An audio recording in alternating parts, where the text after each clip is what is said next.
Hi, everybody, welcome. I'm Aurora. This class is called Lessons for Full Spectrum Humans. Today, level 1, lesson 11, even though the lesson 11 from level 2 is relevant as well.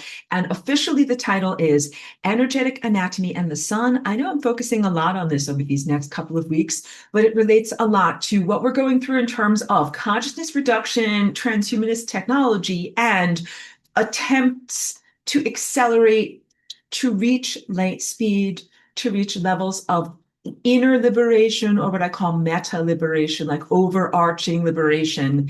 And um, I collect myself. I collect myself when I'm saying apologies.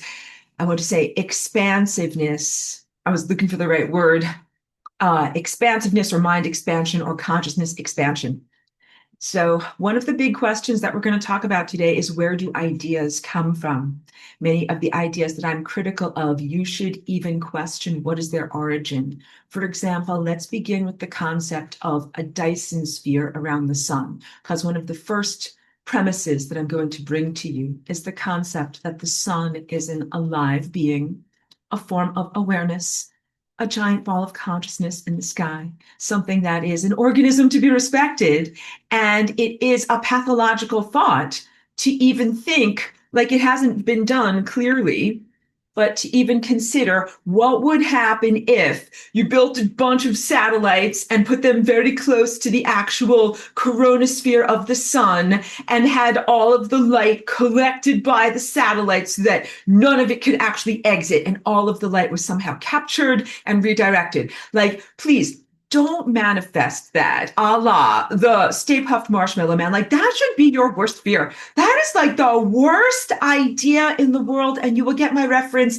If I could, I would send that idea to the bad idea place, because that is very, very bad. No, so, and I will touch the screen with my wonderful fantastic stylist to admit people to the meeting, but you know me, once I get going, I don't know if I want to break my stride in order to be able to admit people. Here, wait a second, let me see what's going on over here in the chat. Hold on a second.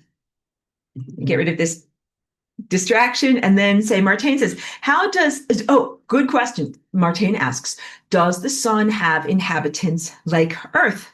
And Aurelia is commiserating with us. She is giving us the sad emoji. And she's like, it's my worst fear. Totally. It's a horrible idea. And don't worry, I am on the job. And I really want you guys to know, I'm going to relate to Martine's question. But first, I want you to know that I am here as not only an envoy or a representative of the sun, but as a direct embodiment of the sun. And some of the things that I regret in 2020 at not claiming that enough. And also, I had to grow into and claim my position much more, in the sense of being like a lower level employee who's like, no one's doing their job. I will do their job for them. So believe me, the larger level, larger scale consciousnesses have very many jobs that they were not doing. And I took it upon myself to do that. So I leveled up in order to do this over the past 5 years. But I'm going to link my wonderful comic book to this video so that people can look at my comic book. Everything is totally fictional. My face is really serious right now. And if you look at the narratives that I portray in my fantastic graphic novel, then you will get a sense of what I do. And the empowerment comes directly from the sun. And one of the key things that I'm going to relate to you today is that you have an inner sun, and then there is the exterior sun. And where's my lasagna? My lasagna occasionally acts as a holder for my musical hard drive. So we'll just move that away. Okay, lasagna over here. Lasagna as something that combines together the inner and the outer, or combining together formerly divergent realms, so different scales, inside, outside. And what I'm going to bring you on is a journey today of how to conceive of yourself as the sun. And also, there's a lot of grief still to process.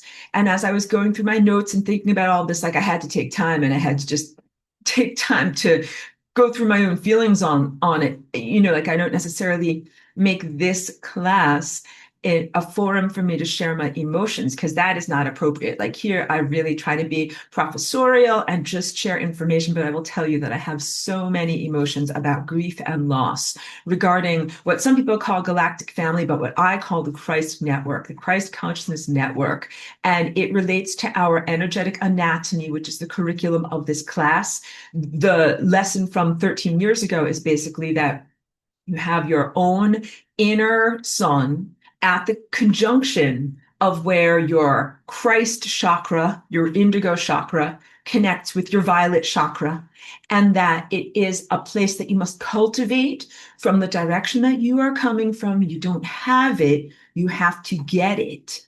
And the way that you get it or activate it or awaken it or blah blah it into what it's supposed to be is through connecting to what you perceive as the external sun. So let's say you have a potential for this seed in your own mind to become an emanator and to grow a garden, but you're not there yet from your perspective. So you got to get the steps, like the intervening steps as to how to do this. And I'm going to show that to you. I'm not going to demo it for you because I very tastelessly joke, like I'm not going to do like some kind of a cosmic sex tape or whatever. And also, this whole sharing here today might not be for young ears because some of what we're going to talk about is sexually related. It is not about sexual intercourse with your physical body, but we're going to talk about some of your energetic anatomy that relates to the same pathways in your body that are pathways that are associated with orgasm and sexual fulfillment. And it's important for us to be able to have this frank talk, but please know that what the basis of what I'm going to bring to you is the concept that the way those esoteric energetic pathways are being used by humans for this very lowest level of sexual expression, like merely root chakra and continual procreation for the future, like none of, not the exalted layers that should be on top of this intercourse, on top of this connection and this, like quantum entanglement of your DNA and your souls coming together and your family lineages and the unlikelihood of time and all the other incredibly amazing, magical things that should happen on top of the action of sexual intercourse. But it has been reduced and treated very badly in the world that you're in. And I'm sure you can all perceive and relate to that. And my criticisms and my rants are valid. The pathways are being used in a bad way, and also using those pathways in that way keeps you at an immature level. And when I say used in a bad way, I mean like let's say like this. This is a finely tuned, instrument that I use that is for my computer and for, special things. But what if I had a problem in my garden and I'm just gonna be like, oh, like let's use this, let's dig in the mud with this. Like that would be a terrible way of using this. Like, no, this has a different use for it. It should be respected much, much more. It should be respected as the fine instrument that it is. So sexuality in this world is really stomped upon into the mud in a very, very terrible way. And it should be looked at as a Stradivarius violin, very, very finely calibrated, and also your choice of partnership and the timing of it and everything about that. But I would like for you, for this conversation here today, to disconnect yourself from the physical association and grooming and expectation of orgasm and the sensations that you experience when you do sun gazing as being totally separate from physical sexual expression with the physical partner. Like I talk about this in my notes as cosmic lovemaking, and it is, and it was at one time, but we are not able to access the Christ network as we once did. So there is grief and loss, but there's also peril, because if you think like, oh, like you're going to open your mind and you're going to have make wonderful cosmic love to some divine entity or divine benign grouping of extraterrestrials, and what if they're not there, and instead there are horrible monsters, imposters, and abusers who have pretty much built a satellite grid around your planet, and also tried to hijack the very energetic and esoteric pathways of the physicality structure of your anatomy by using transhumanist technology. So what if you're like, oh, like I can't wait to reach out and connect with my beautiful cosmic lover, and instead it's like the beast, like something terrible. And the beast has so many it's an allusion I use intentionally because I'm very culturally aware, like the message that I'm bringing to you through your cultural filter There's the beast as it is described in the end of the Bible, like the beast of Revelation. There's the allusion to a beast computer system, but more so than that. There's the grooming from the Disney fairy tale, which is an ancient fairy tale, Beauty and the Beast. That if you encounter this beast, he really only looks so bad on the outside. And if you can just look in my face, open your heart on the inside, then really kiss and hug, then he's going to change and transform and get better. And I'm like, I hope that my face says it all, but some of you might not be able to read facial expressions, or maybe I'm not as good as I think, but that was a face of horror and total skepticism that you're like, you should not trust a monster. So you can comprehend the bad setup that you have been prepared for as you're young, you're immature, going through this spiritual maturation process. The sense of like, don't judge a book by its cover, even if this thing looks ugly on the outside. Open your heart, love it, hug it, snuggle it, and it will somehow get better or improve. That is dangerous, very, very dangerous proposal right now, because what I will tell you truthfully, and I think, and again, I'm sorry, my cross, it didn't melt off, but like the hot springs broke one of the clasp things on it. So I have to it corroded away. I have to fix it and uncorrode it. Maybe it's symbolic somehow, but I don't know if the Christ network, if it is salvageable or if it should be rebuilt or what should happen, but something happened in 2019, 2020 that is in conjunction with the events that happened worldwide here in our world. And I'm just alluding to them so that way there's not a problem with being able to share this video, on the public platform. The events that happened were about emitting and putting out an anti-Christ frequency on this planet. The emissions of the satellites, which, remember, the satellites took time to go up in these various different payloads. And it also took time to deploy the towers that were on the surface of the planet. And all of that happened during the forced imprisonment of people in their homes when they said, stay inside your houses. There's dangerous nose germs outside. They could go up your sinuses. Only submit to long Q-tips up your nose. Do not allow for inadvertent nose germs to go up your nose. Stay inside. I'm ringing the stay inside alarm bell. And please allow us to erect these towers like in your church steeples and on top of your above ground water storage in your various communities. And everyone was like, sure, skepticism faced. Sure, we'll do this. We're all very afraid, and we'll certainly do this for you. Terrible, terrible, terrible, terrible. Because that was not just an assault on this planet and on the ascension energies and the attempts to accelerate on this planet. That was like a blitzkrieg. Many things happening at once. That happened here in this world, but then also there were assaults on the Christ network in other places and other times and other layers of reality. Because you should have this beautiful galactic network of very civilized, very capable, very positive and protective, like galactic family. And you should also have, so you should have civilizations helping you from, beyond the level of your own either reality or planet, however you would like to describe it. And also you should have a protective force field around your planet that is called the stratosphere. It's an atmospheric component of like Earth's anatomy and Earth's magnetosphere. And then also you should have a personal protective force field around you. And then every single one of your cells down to the microcosm should have a personal protective force field around it.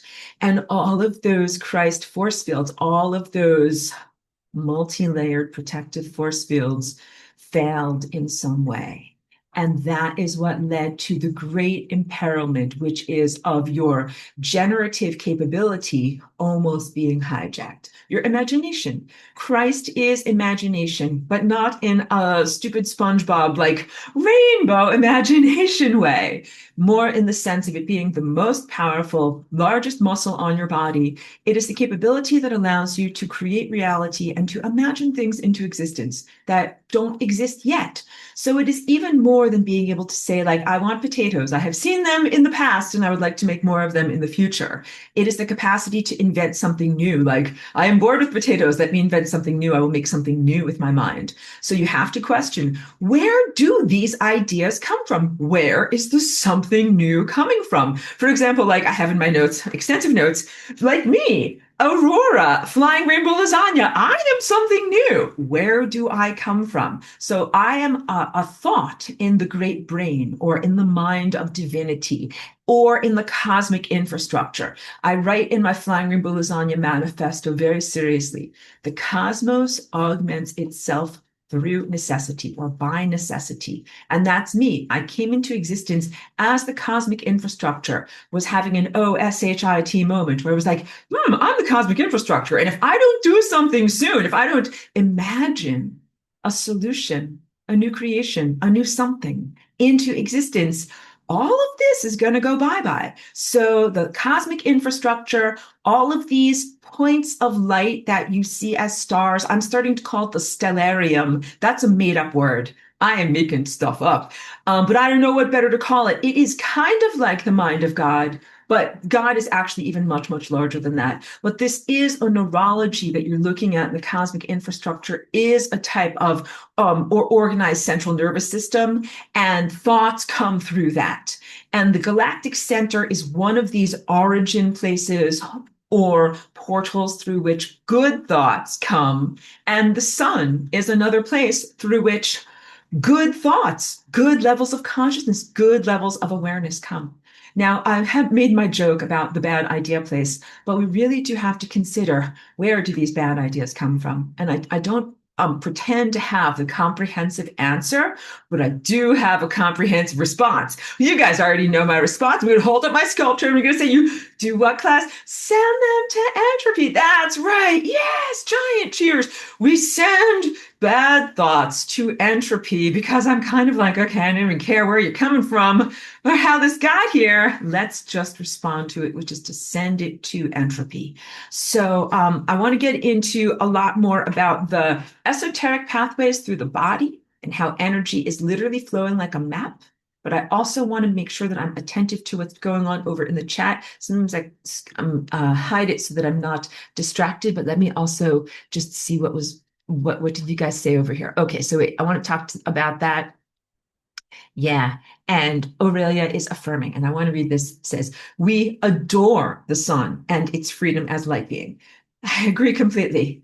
The sun is our family member. It is a light body. It is made of pure light. It is our parent. It is our family member. We are fractal microcosms of it. We're a part of it. And today I'm going to really ask you to go on a journey where instead of looking at it as something other and outside, you really start to see it as self and internal. And even to the point of, at a certain point, maybe not now, but at a certain point, you will have a rapport with that object. And when you look at it, and like if you see a solar flare, or if you see some behavior in the energy patterns of the sun, that you'll be like, that's me, like my feelings did that and made that happen, and not in a narcissistic, egotistical, or not imbalanced way. As I recognize that there are many very traumatized people who develop a negative self-center, where they do recognize that they are centered in their reality and that they are emanating reality, but they don't necessarily do it in a positive way, respectful of the fact that there are multi-centers.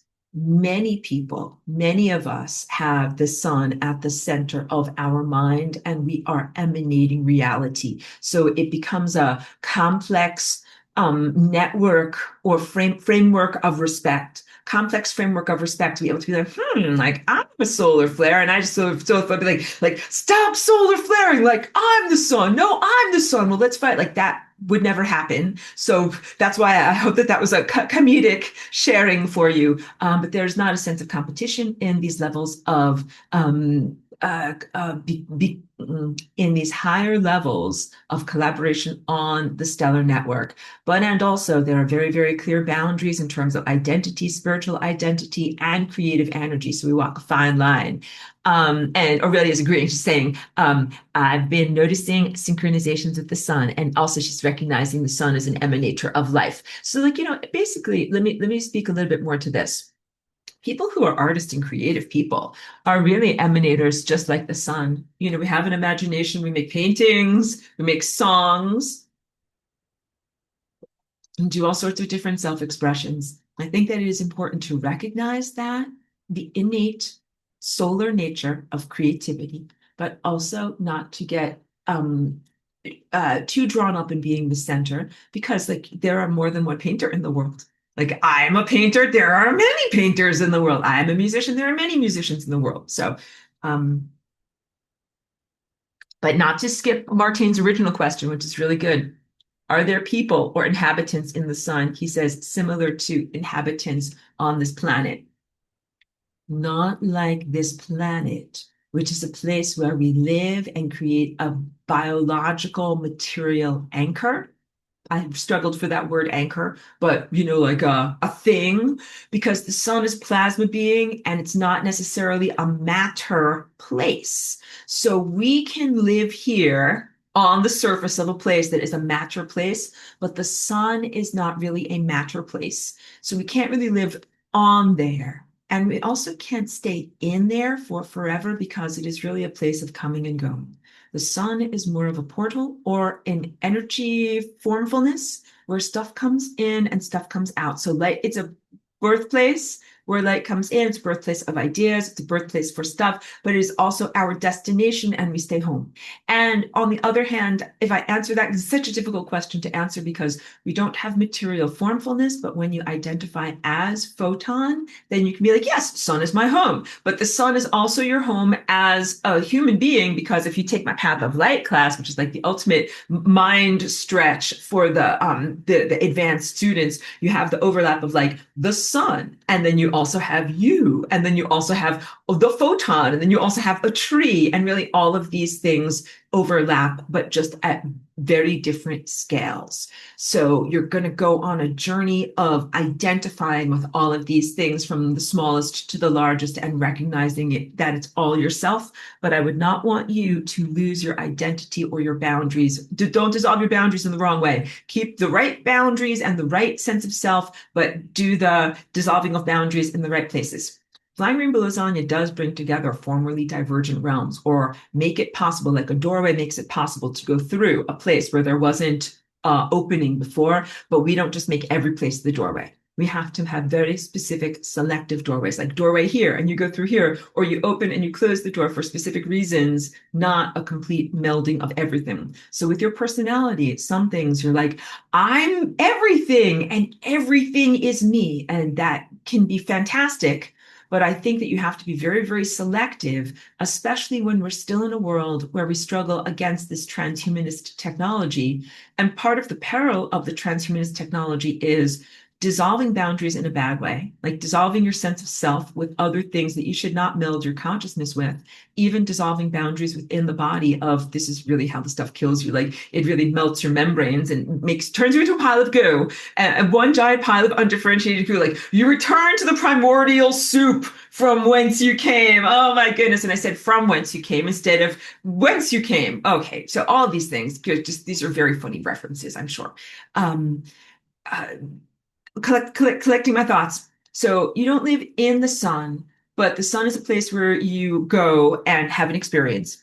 And when you have that experience, you are taking a sun bath, and I'll describe this as your energy formfulness, maintaining its personal integrity, even as much, much, much more light is flowing through you, and you comprehend much more. So you have your own personal structure and your own personal viewpoint.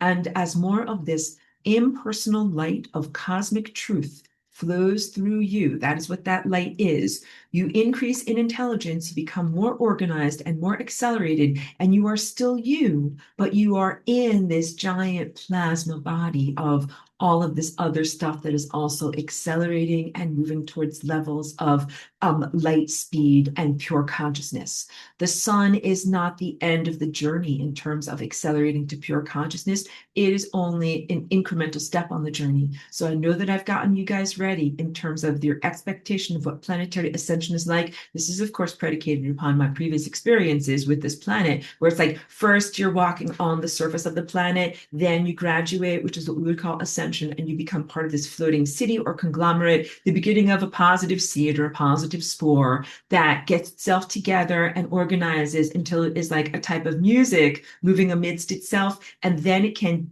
disengage from the planet here and simply go onto the sun and the network of everything that's coming off of the sun. But the sun is not the only ultimate destination. Like once you go into the sun, that's again another beginner, like another beginning place. And then okay, you're like great, like now I'm a beginner again. Like I've just matriculated. I just entered the next stage and now I have to learn from the beginning again. And it's very positive. It is what you want. Don't be like, oh my God, Aurora, like this is like spoiler alert, like you're just gonna have to do it again and again and again. You're like, no, this is terrible. No, this is not like that at all. This is not some bad Groundhog's Day. And you'll remember me telling you this because you guys are also, not all, but some people here are, and they're responding to this when I say this, soul weary. And you're like, girl, like I cannot go any further. Look at me, my shoulders are down, I'm tired. It's like you're at the end of a marathon. You need Gatorade. You need the silver blanket to be wrapped around you. And you also need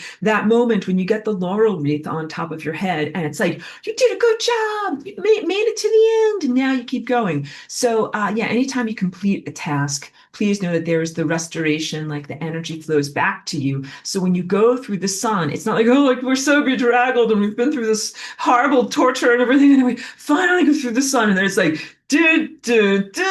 now you have to keep going on another marathon. And you're like, oh, I thought I would get something better than this.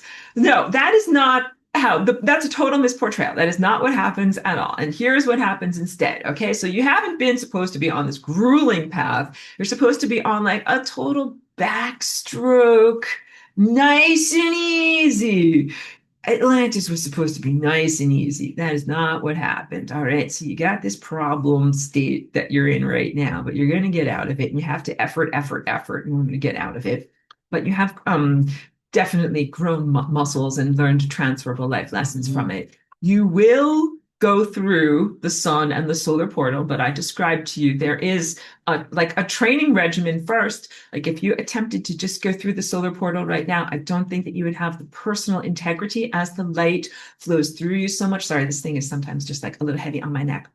As the light starts to flow through you so much, you have to have integrity of your mind, your consciousness, your belief system.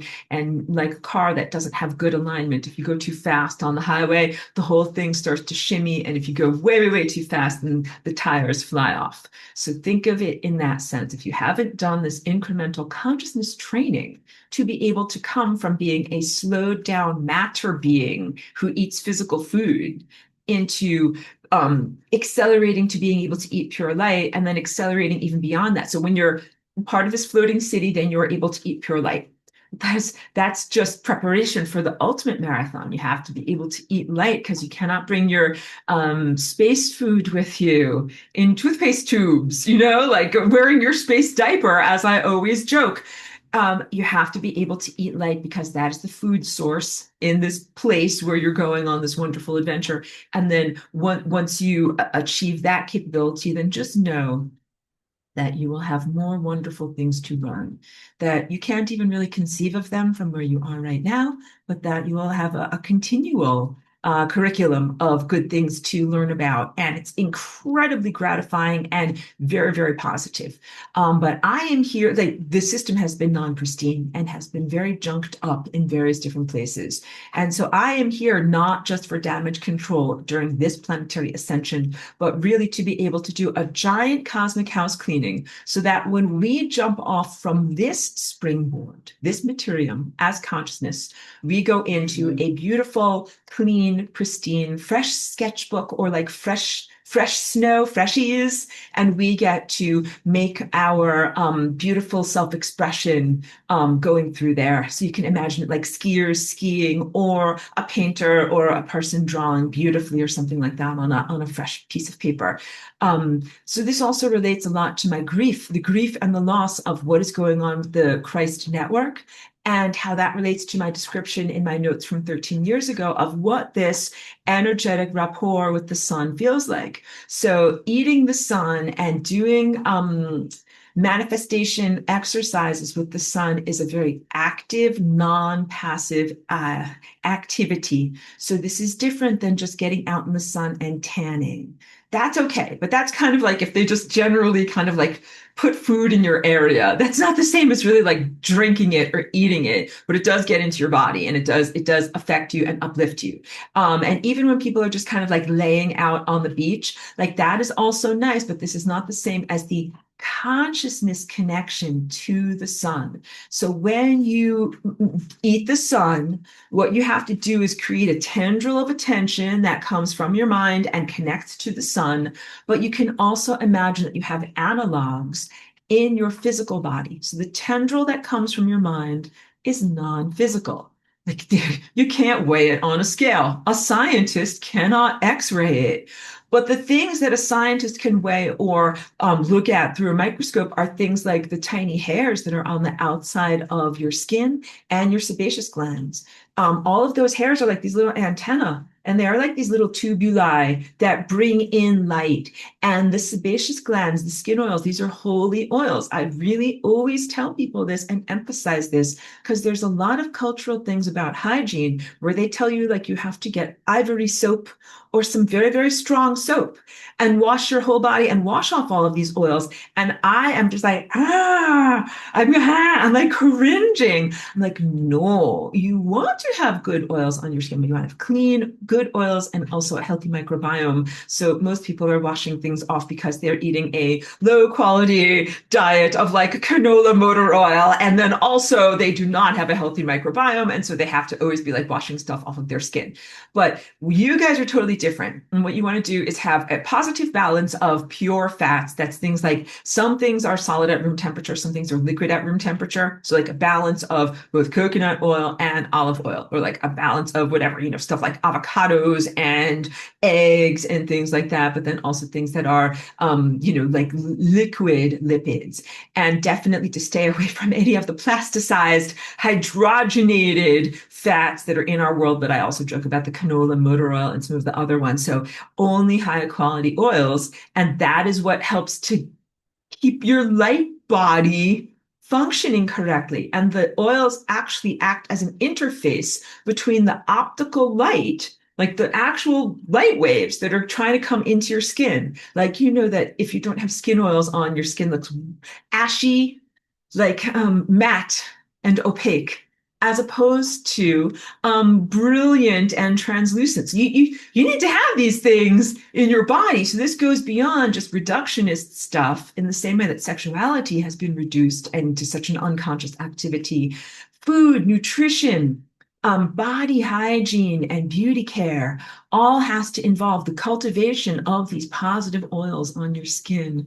Really, really so important. So if you think about that, then you just think about things differently.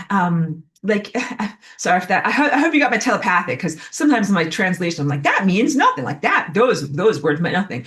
But you think about it differently. So things like, should I get the cheap moisturizer made with mineral oils and bad stuff? I don't know. I can save $1.25. Be like, no, think about this differently. Get the good moisturizer made with the positive oils. It's for my light body. This is really important stuff. Okay, so you're totally with me. I don't have to give very rudimentary lessons like that for all of you. But the connection to the sun is dietary. and I've described the ideal reverence that we have for food. Don't do any kind of weird eating disorder or orthorexia stuff, but have reverence for your food. Love and celebrate your food. Eat the highest quality of ingredients that you possibly can. Prepare it as lovingly as you can, even though I know we are all rushed for time and rushed for every type of resource that we need. But try as much as you can to celebrate what you've got and eat it in a good way. And again, I don't want you to feel undue levels of pressure because I know that it can be so difficult, like under assault from nanotechnology, fighting against evil government, trying to not have our world destroyed by World War III, and then like, relax, darn it, relax, time for you to relax and enjoy your food. Like it is very difficult. So do the best you can. Sometimes the best that I can do is like, I do put something like on a nice rainbow plate and I'm like, okay, well, at least that looks good. But yeah, no, sometimes I'm eating and I'm feeling anger or I'm, whatever, exasperated by the world, or I have other, negative, non-ideal emotions. And that's not ideal, but I do try to be authentic with the sun because what you're trying to do is have a relationship with the sun. And if I can read what I'm saying in my notes, sorry about this. I'm looking for aspects of the definition of relationship. I don't know if I have it in here, but I recognize that in the world that you're in, there aren't very many equitable and positive relationships. There's a lot of exploitation in romance, a lot of battle of the sexes, a lot of power plays and struggles instead of a lot of what should be support, reciprocity, mutualism, shared goals, common dreams. So if I say that the sun is like your partner or your lover, there are very few material examples of that. And I wouldn't want you to get hung up on the idea or the definition from your own life or disappointments from like your parents or other people that are examples of what relationship is, like what you calibrated to as normal. As normal human relationships might be extremely abnormal. In fact, probably is, because there are very few healthy and nourishing examples of balanced families, healthy and nourishing male-female partnerships, and respectful ways of being able to create family and raise the children. So you got to kind of start from the beginning or think of in an ideal or a pristine relationship what it is like to have this type of like loving partnership with the sun. So I used to teach all about this as if it's the Christ chakra and the violet chakra are having a love affair.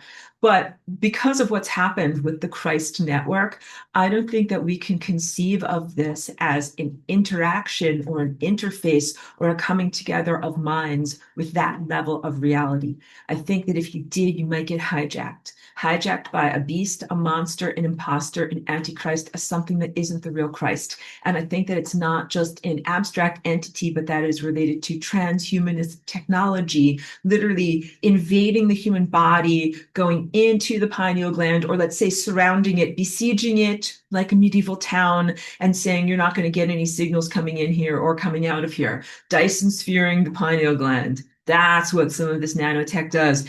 And then it can make a person feel incredibly isolated. So I'm not certain if have we simply been isolated from the rest of the Christ network and they are wildly banging on the outside of the glass and trying to be like, guys, like we're still here and we're trying to help you. And we're like inside and we're like, is there anybody out there? I don't know if that's what's going on. And so a lot of what I'm doing is rationalizing instead of actually seeing, because I cannot see beyond the horrible, nano fog and the satellites that are around your world. Like it's terrible. It's very, very disruptive to the Christ network and to the true telepathy.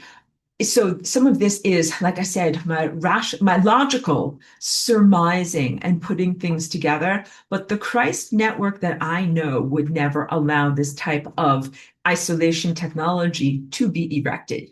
That's like saying the guys that I know are very good, very capable. And if they saw that they were building an imprisonment system around the planet here, they wouldn't be like, oh yeah, those are all my friends on Earth. I'm just going to let them get imprisoned by this horrible satellite grid. Like they would never do that.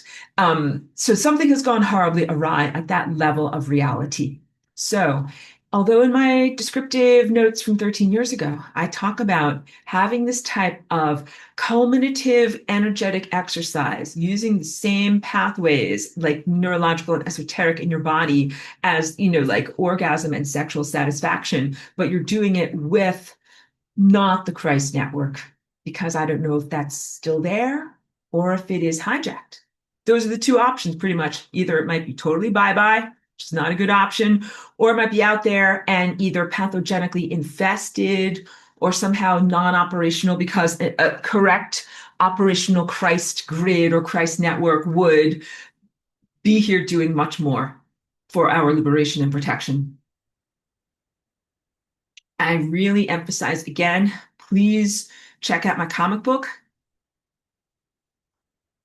because it's a totally fictional accurate description of everything that I am doing that the Christ Network is actually supposed to be doing. And that's so that we even have a snowball's chance, because if I didn't do those things, they wouldn't get done. And that's a big thing. So as I describe this to you, please know that the Christ Network is uncompromising and they don't make excuses. Although, again, like you might recognize in regular partnership and marriage, like everybody hates everybody else, everybody fights with everybody else, everybody screws everybody else over. That is not what the Christ Network does. The Christ Network is totally noble, totally chivalrous, totally generous, totally correct, and would rather die than let anything bad happen to you. So if something bad has happened to you, like this transhumanist profusion on this planet, I think it's because the Christ Network got wiped out. I don't think that they would. I don't think I would finish that sentence. I don't think that they would ever let this happen. I think that they would fight to the end with everything that they've got, and that they'd be like, you're gonna have to go through me first. And I think that that's what happened. I think the guy mowed down in some way. My shoulders go way down on that. But yeah, no, the Christ Network that I'm aware of would be uncompromisingly protective of you and me and the creation. Because what we actually do when we do this type of solar communion and connection is create reality. And why this technology and transhumanism and nanotech in the pineal gland is so dangerous is because it is an attempt to hack or hijack the reality creation process. This is from stuff that is not the sun. The sun doesn't have to hack itself. It's like you have to hack your own imagination. It's ridiculous. It's redonkulous.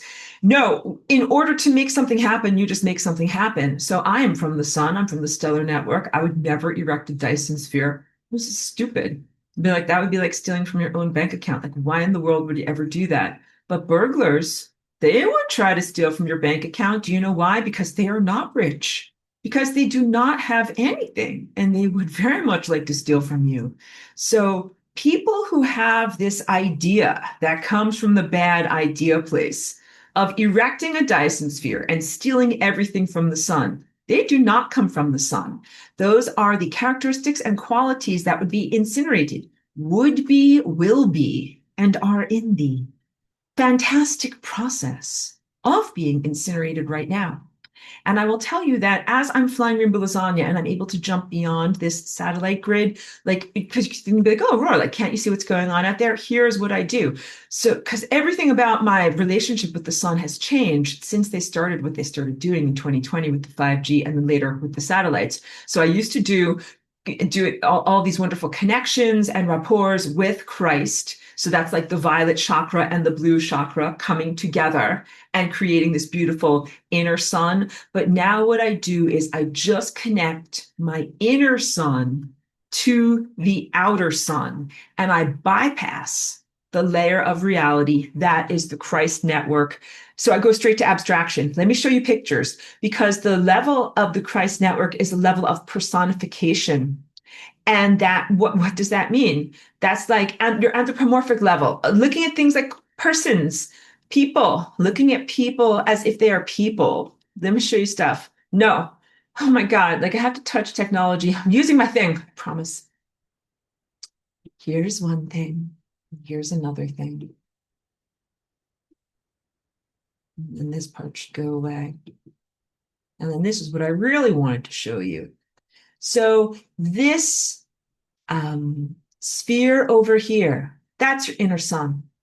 The thing that is in the center of your mind, your central core personality, your center of your consciousness, and all of these other facets are surrounding around that.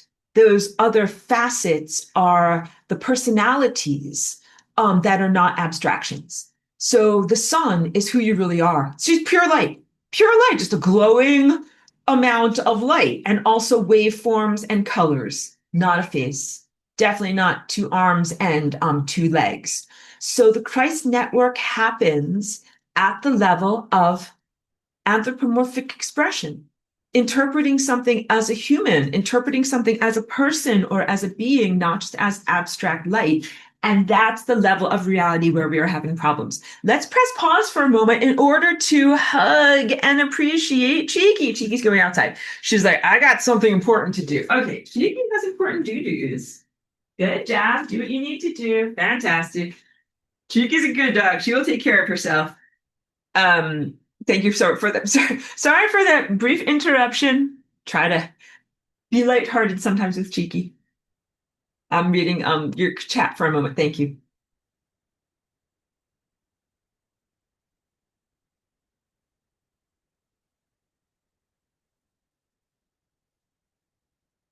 So let's talk about this. So Aurelia relates that sometimes she notices that there are moments when she finds the sun is exactly responsive to her deeper inner temperament. And this is what we're talking about. So personality, or who you are through the lens of anthropomorphism, is very different than abstraction. And abstraction, like you can be abstract angry, like I can be angry, the ocean can be angry, right? Clouds can be angry. You're totally getting it.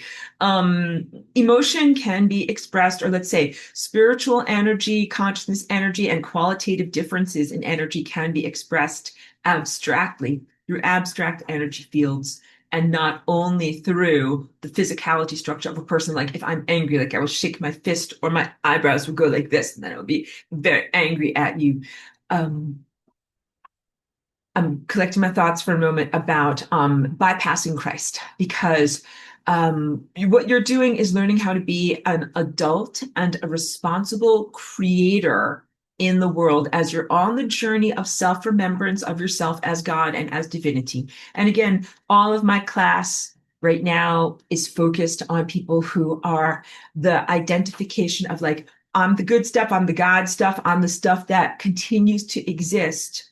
I'm not anyone who would think of bad ideas or identify with bad ideas, such as the concept of stealing light or imprisoning the sun or imprisoning the world of light or exploitation. That's the word I was looking for. In human sexual dynamics, there is this inherent and expected exploitation, like someone will always be stealing from another. One person will have positive experiences and one person will be diminished. This is a negative paradigm. It doesn't have to be that way, but it has been created and then promoted and continued in that way. So let us be the final generation where this is no longer promoted and continued, because I gave you a pretty good rant last semester, right before Galactic History, in talking about what is I struggle for the word. I would call it the matriarchy, but it's not simply the opposite of the patriarchy, but the social dynamic system that existed before the current level of human history, that of the past 5 to 10,000 years, that you know is the patriarchy. But this is a time when, so in Atlantis, humans did not have sexual intercourse and did not have physical children to have more people. But then in this level of reality where mortality exists, you have men, women, physical intercourse, and then that is how you have the rest of the species the future children, and then also other species mate and proliferate in similar ways. And of course, we didn't have that in the level of reality known as Atlantis either. There was a time when sexual dynamics were a lot more balanced on this planet, and sexuality and partnering was not inherently exploitive, but it is now. And some of that is due to genetic degradations that have happened over the past many thousands of years that have made the biological partnering and the characteristics no longer what it once was. It has become very diluted and very far from the original compromise. Like, okay, like you're going to have to be a person and eat food and make babies. But the original way that it was done in a time that you would call, I guess, tribal, when people lived much more naturally, much more closely to like either as hunter-gatherers and even before civilization and the agrarian world that you know of came into existence. That was when most of your genetic modifications happened. Please know that in that time when humanity's biology was not yet diluted, finding partnership, sexual intercourse, and physical procreation was very miraculous and very amazing and very filled with light and very correct. But it has become very diluted and not its original sense of compromise, even in the even as the original change from a world where there was no death into a world where there is death. It even was better at the beginning than it is right now. You are really witnessing it at like its most de-evolved, most corrupted, worst, most garbage. What you're looking at the most garbage version of how this has devolved. I'm very sorry to tell you, like that was difficult to put into words. Okay. So with all of that recognition, how badly sexual dynamics and physical procreation has fallen so far, the ultimate of what you're trying to do is to restore the utilization of your biological energy pathways to their exalted form. And now I will describe to you what that is. So let's show you on the drawing that I have over here. I'm a little bit distracted because my dog is outside and I want to see if I need to bring her in, but she's being very good with all of these neighbors. Okay, so first I'm going to draw your attention to over here. This is one place where you have the red and orange chakras coming together. And in the physical anatomy, you're going to have the ovaries. And so let's kind of draw like we have one ovary here and we have one ovary here. What you end up having is a figure eight. So let's draw the first of one figure eights. Like here's one. Oh, let's try to get it a little bit better. These things are so difficult to draw with. Here's one loop. That's like one ovulation. And then here's the other ovulation, right? So you've got these beautiful figure eight patterns that happen at the level of the pelvis. And you also understand that you've got even the shape of your pelvis. Like here is the bones that are kind of like in the pelvis down here. That is also shaped like a figure eight. So you're going to have these different places in your body where you have physical anatomy that's shaped like a figure eight, and it creates the energy anatomy of the figure eight. So first let's do like, here's the orange one, because this is going to be down here in your creative presence. That's your orange chakra, right? But then that energy is going to go up, up, up, and it goes up your spine, but it really also goes up like through your esoteric energy patterns, and it gets to your heart. And in your heart, you have four chambers that are like so like this is a very rough approximation of your heart, but you have like four chambers, and those are anatomical chambers. But you also have the fifth chamber, which is kind of like what people call 0 point, like a balanced center or the center of a rip curl wave. And then what you start to do with your energy of your heart is to also create a giant, beautiful figure eight. It should be balanced like the other one. I'm not drawing it perfectly, but you can imagine it. And this one is also going in these cycles. And I have to talk to you about cycles. And then that energy also goes up. And it goes, of course, up through your throat of authenticity and up through the roof of your mouth. And then it gets to here. And here's where you have your inner sun, right? And that's just like your uterus down here. And then you have one big loop that goes, we'll get blue, goes out to one side. And then one big loop that goes, oh, that was a whole total mistake. It's too bad. One loop around like this and one loop around like this. And that is the energy pathway from, I'm sorry, I was trying to draw so much that I don't think that I described to you enough of what the emotional experience is. So this is an emotional experience. First of all, we didn't even draw the sun. Let's draw the sun outside of you. So here we have like, oh, And here comes Tiki, and we might have to take a little break for Tiki. Here's the source of all light and creation and energy and awareness. And then here, let's make like a yellow. This is like the sun and the photon and the giant glowing orb that's in the sky. Oh, it's like so weirdly shaped. I cannot do anything, guys. Okay, no, I can do it. I believe in me. Let's try again. Just trying really hard. I can do it.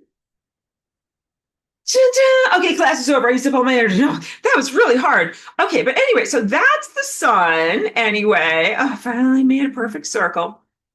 And the energy originally comes from the sun.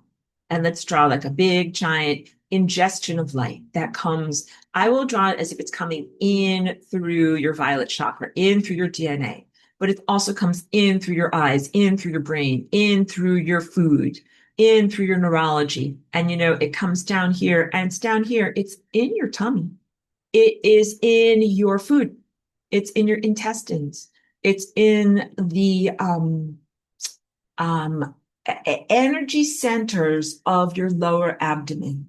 And the first part of this cycle is ingesting the light that comes from what looks like the external sun and getting enough of this momentum in order to get these figure eight motions going down here. So food is really important as a part of this process.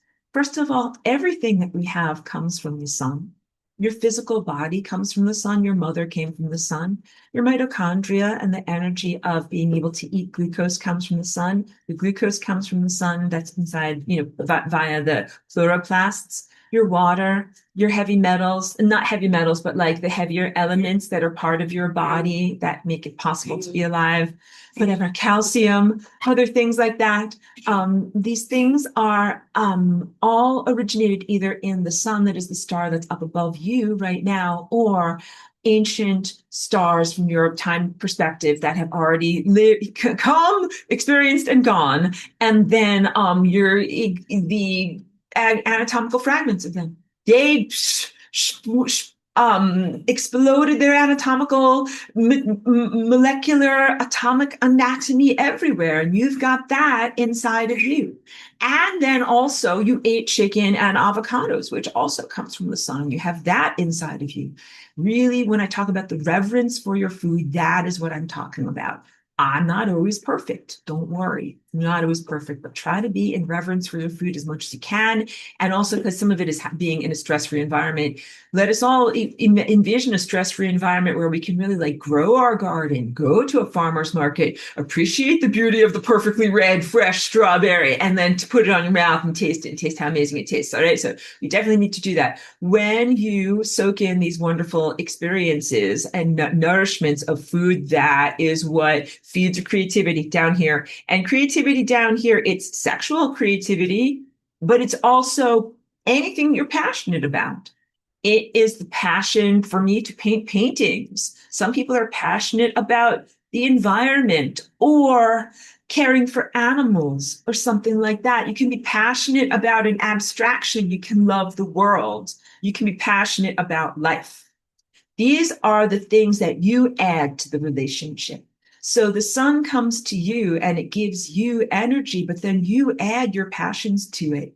And when you are doing this type of mutual collaboration and reciprocity with the sun, don't even think about it as going through an intermediary, like going through the Christ network to be able to say, like many people and you guys are learning not to do this, outsourcing their claims to be like, hell, this world is garbage. I'm going to pray to Christ and be like, Christ, this world is garbage. Can you please fix things up? Like call him on the Christ phone. Be like, hey, this place is totally effed up. Can you fix it? And then Christ is going to be like, no problem. I'll do that tomorrow. See you later. Click. And like, that would be wonderful. But what if you can't do that? Then what you have to do is connect directly to the sun, which is really yourself.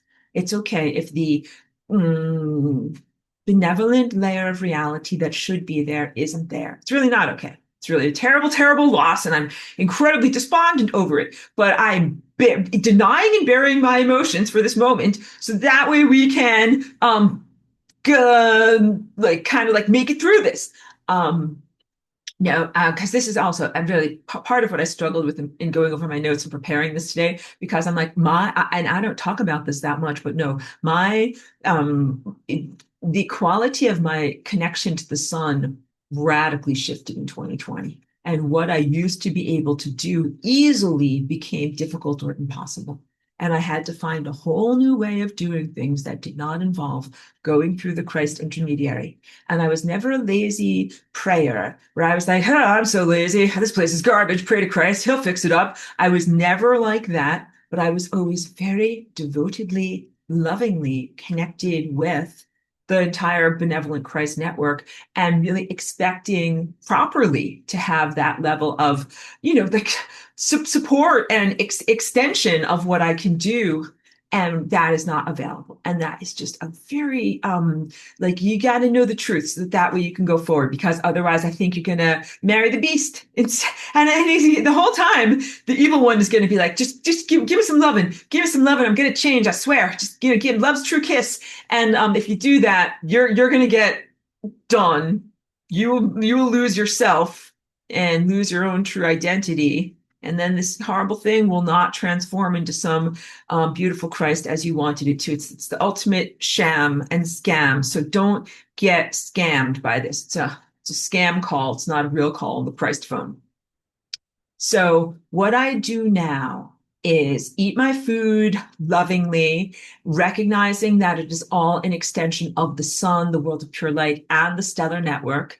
And then as I'm, digesting my food and going through my different cycles, and we'll talk about cycles, I raise it up through my heart, which is, of course, the level of unconditional love. And that's where you're like, I'm passionate about the environment, or I want to paint a painting. Like, you accept and love what you want in the world. You don't judge it. You don't close your heart and be like, I'm not allowed to paint a painting, or I'm not allowed, or who am I, or any of those things. No, you love and accept and add to that energy.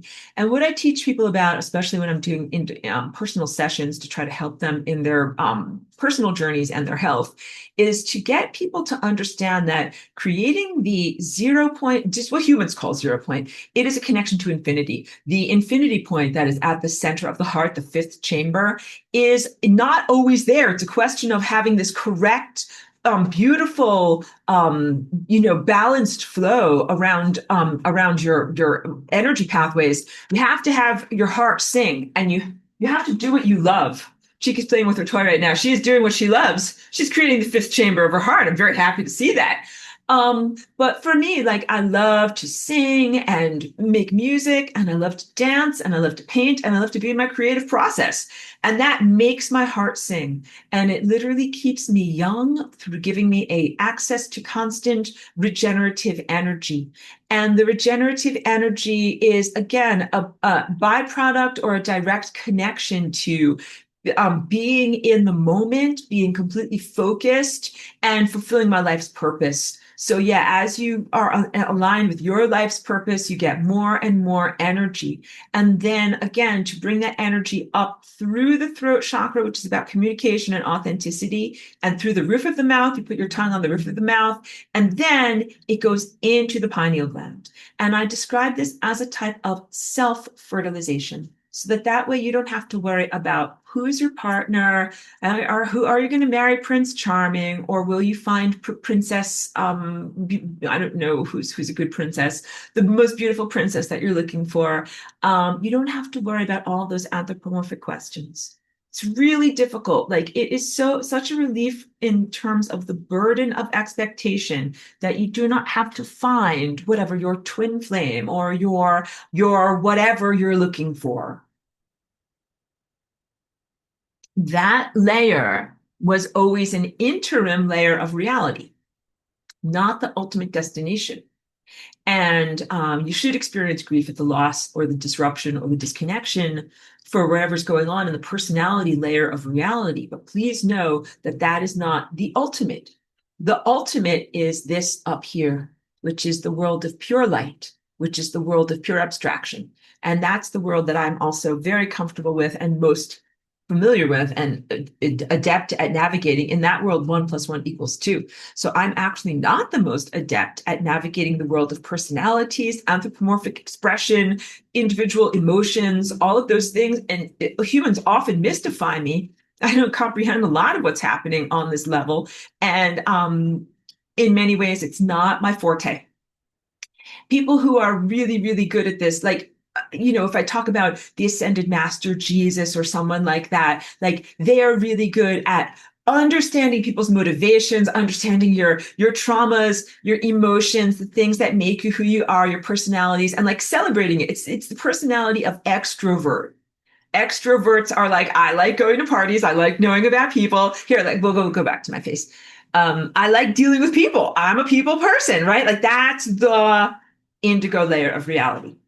And I am very much at the abstract layer of reality where, like, I'm very benevolent, very polarity positive, very happy, very nice. But I really do not understand a lot about personality stuff, a lot about personhood, person stuff, and what makes people do what they do. But of course, I've come here and gotten quite an education over the past 25 years or so. And especially over the past 5 or 6 years, I feel like I've had to level up and get a lot better at comprehending the interpersonal dynamics. Because again, if the Christ network is not available or active here, and I've had to be picking up the slack and doing a lot of things that I wouldn't ordinarily do. Because ordinarily I'd be like, I am here in the sunlight, painting on my painting, and then I emanate this perfect math everywhere. However, I've really learned that I have to be much more engaged on the physical human dynamic level. That means not only interacting with people on an interpersonal, individual level, helping them in their lives, their journeys, their physical bodies, their cellular structures in the ways that I can, but also directly influencing human culture. Like looking at the way that you guys set up your economy, looking at the way that you set up your politics, your view of history, world dynamics. I was not that active and engaged at that level of human interaction, but now I'm much more active and engaged there because I have to, because these other presences aren't there, and it's necessary. It has to be attended to. Yes. I want to talk about so many things, like what it's like when you go through a solar portal, and I want to talk more about what it's like when you have your inner sun built and activated. When you So you did say, okay, first you have to build your tendril of attention. That's like building your giant telescope microscope to be able to even reach out to the sun. And then you're going to drink in the sun every day. Let's talk about cycles first. There's daily cycles, because when you wake up in the morning, you have your cerebral spinal fluid that comes up your spine and goes into your brain, and you get freshies, nice, fresh neurotransmitters. And you're like, I'm so happy and awake, and I can think so clearly. That's me when I first wake up in the morning. I'm like, these are all of my best moments to be able to think about stuff and get stuff done. And then if you're like me, as the day goes on, you use up your neurotransmitters, your brain gets tired. And then by like 7 or 8 p.m., you're like, I am tired. I can't think clearly at all. I'm not going to write whatever amazing symphony right now. It is time for me to rest.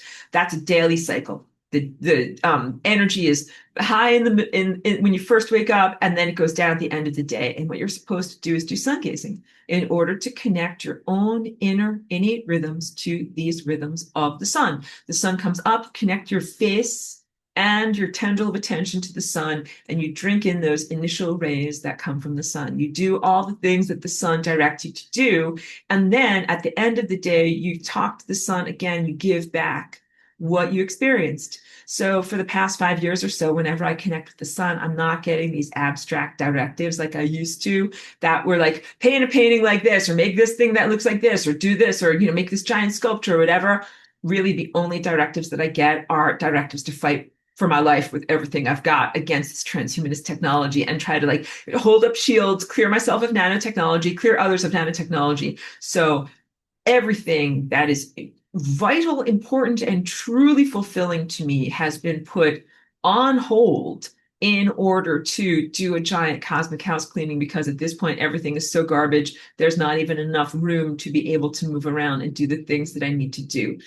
So really all of my creative energy and directives has been put into a type of battle or warfare against these levels of corrosive and destructive consciousness. And the cognitive warfare that they've been doing has been about making your own personal boundaries much more porous, so that not only would you take in other people's thoughts and emotions as if it is your own, like some guy standing next to you on the sidewalk or some guy on the subway, but that even you might have something beamed into your mind from someone who is another person that might be sitting in a control center in Cheyenne Mountain somewhere, and or beamed into your mind from a satellite grid or an artificial intelligence, pseudo intelligence network that would beam frequency, pseudo thoughts into your mind and your neurology, and key point that you might define as yourself.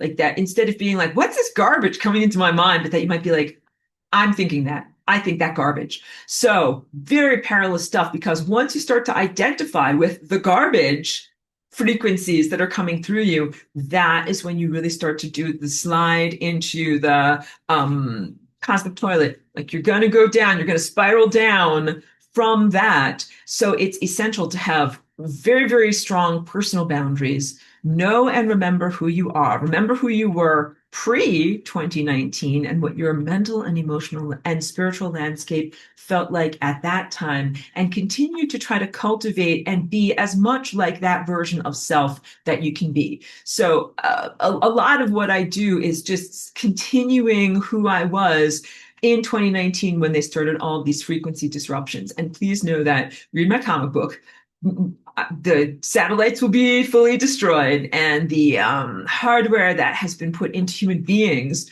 to send out those amplified mind control rays will also be destroyed. And then we will be able to pick up where we left off. And we're just starting to get to that point, but there's huge destruction. You will also have to pick up a lot of pieces. You will like resume your personal growth at the moment that you press pause. You will resume your artistic growth, and also there's so many pieces to pick up. And what does that look like? It looks like financial disruption, life disruption. Some people have moved and they are not in the optimum environment. Some people have lost dogs, cats, loved ones, spouses, family members, like so many different things. You think about how the subcutaneous pollutions have ruined people's lives or knocked them off their path or taken them away from you and they're no longer here, you start to understand. And some of this is like, there is not a way to glue that back together. Like some of this is irreparably broken, and that has to be recognized. So much of the bitterness that I'm bringing to you is like talking about the Christ network. Like some of that is irreparably broken.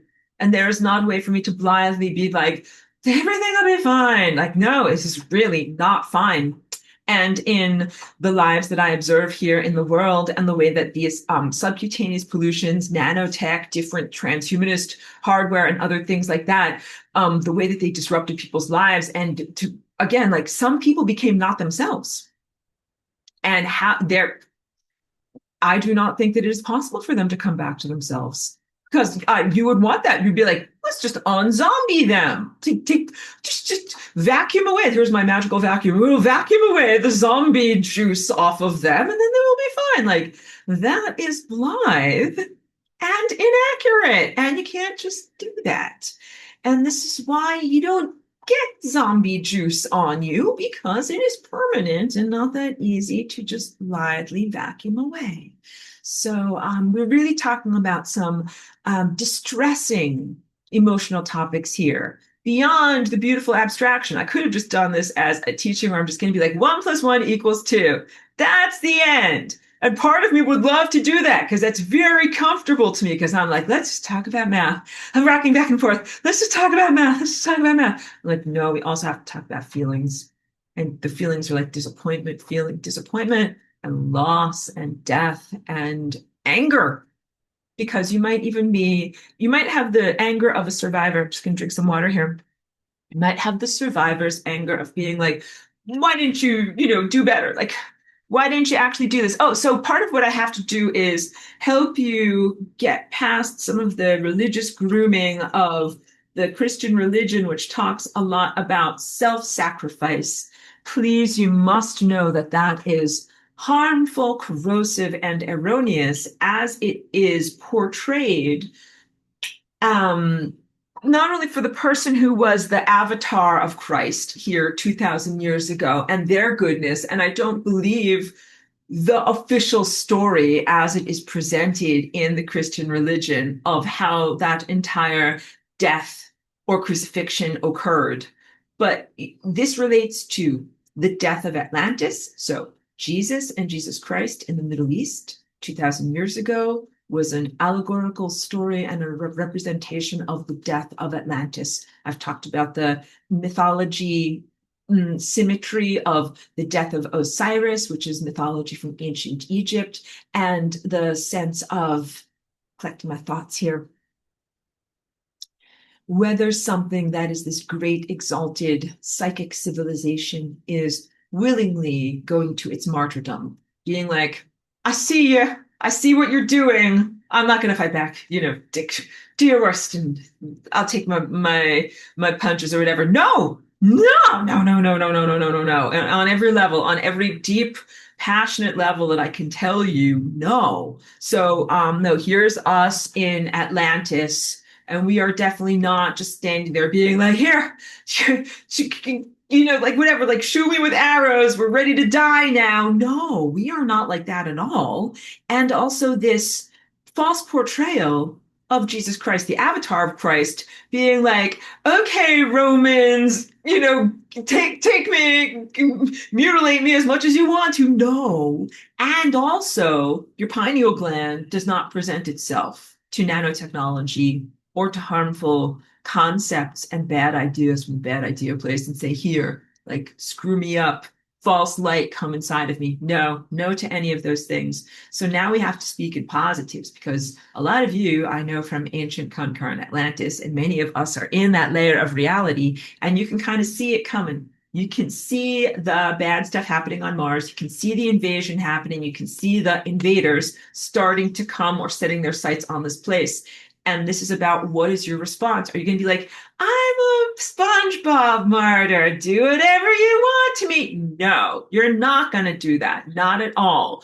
You're not going to be like, oh yeah, I have all of these powers of perception and all of these capabilities to be able to respond, and I'm not going to use any of them. No, of course not. You must respond to them. And then what are you doing in this? So I regret how I acted in 2019, not like a SpongeBob seeing bad stuff incoming. I warned everyone. I didn't want to participate myself. I truthfully expected the sun to already have incinerated a lot of these people and technologies before they could be deployed. I really, truly thought that the Christ Network and the sun would send some type of literal incineration ray to incinerate either the people who were making the nanotechnology, or the planes emitting it in the sky, or the satellite technology itself around the planet. And I was very, very disappointed that that didn't happen. And so I can only presume that there has been an enormous disconnect, disaster, or some other reason or explanation as to why those things didn't happen. Because please know, I am cosmic law enforcement, and I'm like, I know what is supposed to happen. And that's why I didn't just make this up. Be like, I'm sure they're taking care of it. That was not an unreasonable expectation. Reasonable expectation that people would do their job. People didn't do their job. So now what I am doing is Christ's job and the sun's job, and read my comic book fictionally, and with fun stick figures. I tell you and show you what I'm doing. So I am an ambassador of the sun. My name is Aurora because I'm literally Aurora. I'm literally a combination of the sun's stellar wind or solar energy and Earth's magnetic field, or what happens when you put that solar energy into a physical body. Like, I'm named Aurora definitely for a reason. And what I'm doing is I initially came here in 2001 as a type of an envoy, or you could think of me as a diplomat or an ambassador, that I am a communicator from the world of pure light and pure abstraction. And I have like a face and two arms and two legs, and I can do stuff. Hold on a second. There's a visitor dog over here that needs, stop it now. Stop it now. You go inside. Inside, please. Thank you. No. Inside, please. Inside. No more. Inside. Let's go. I know. Inside, please. Let's come inside. Come inside. Come inside, please. Let's go in. Let's go in. Let's come inside, please. Let's go in. Let's go in. Here we come. Let's go in. Good job. Good job. Good job. Good job. We're going to close the door. Here we come. Here we come. Here we come. Here we come.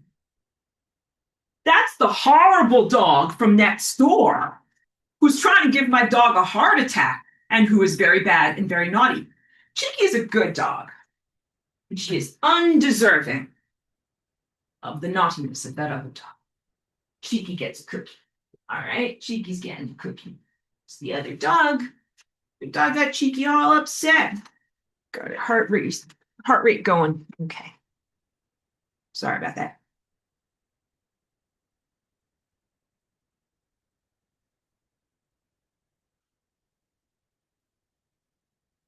Of course, I forget exactly where I was on all of that. So I'll just reconnect by going back to my notes here.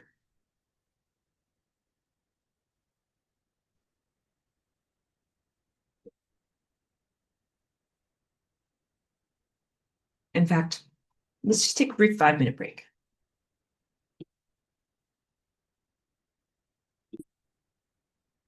Thank you for that brief break. Let's redirect, let's start from a new direction, and let's talk about what the act of sun gazing looks and feels like. Because I think I was fragmented. I didn't finish the sentence on what I was talking about before. It is different than merely laying out in the sun and absorbing photons through your skin. Skin oils are important, but more important than that is your intention and your activity. It is an exercise that requires your posture and your direct connection. So there's always a fly in here during our class too. Apologies for that.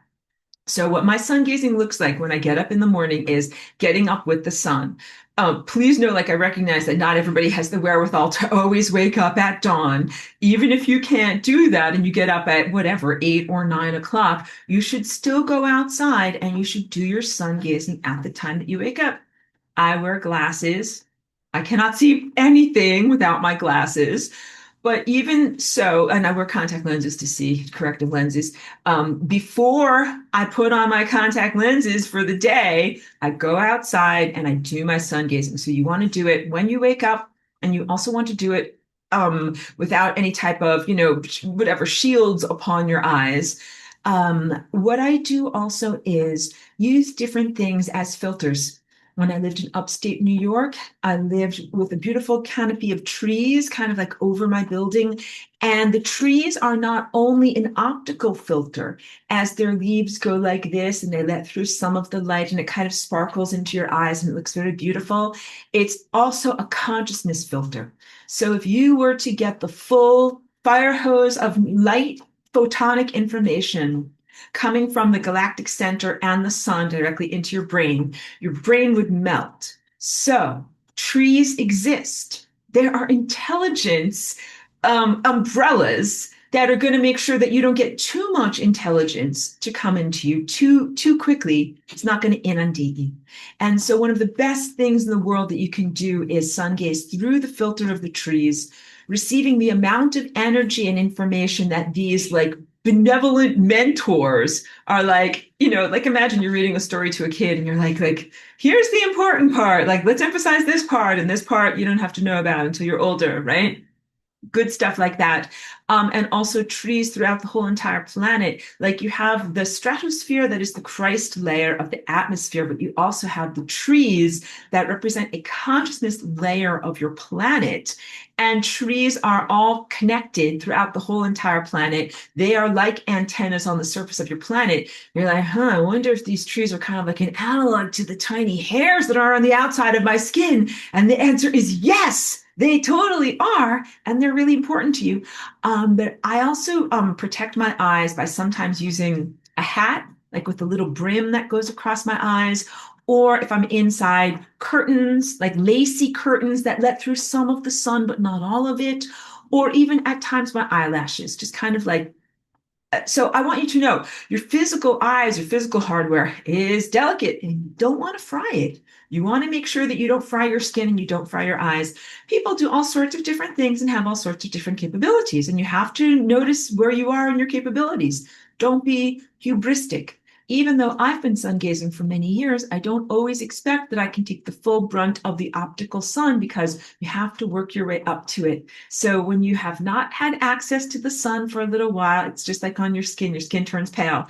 And then you first get out in the sun, you have to make sure you don't get burned. Then you get more and you get more and you get more, and then you're ready to be it. You're up to speed, you're ready for it. So it is the same thing with sun gazing. Some people may have accelerated and worked up to the point where they can very comfortably look directly at the sun, get it into their pineal gland, have it come into their optic nerves, have it come all the way through their light body, and it doesn't harm them at all. But if you're not at that moment, you shouldn't do that. Just like if you want to run 26.2 miles to run a marathon, you should not just be like, I have zero training and no equipment. I think I will do it today. You should work your way up to it. So please consider real sun gazing, like with your eyes fully open and relaxed and looking directly at the full solar disk, as a huge accomplishment that you should work your way up to. We also have to talk about atmospheric conditions because our atmosphere and our atmospheric conditions is garbage. Really bad. When I went to San Diego in 2021, I thought that I would have a good experience of being able to sun gaze there because literally, like, here is the, city of San Diego, and then here's the ocean. And then, the sun goes down over the ocean. And so I thought, like, I'm going to have an unobstructed view of the sun. I'm going to get so much sunlight in my face. I'm going to build my light body so much. I'm going to be so amazing. And instead, it was the opposite. Do you know why?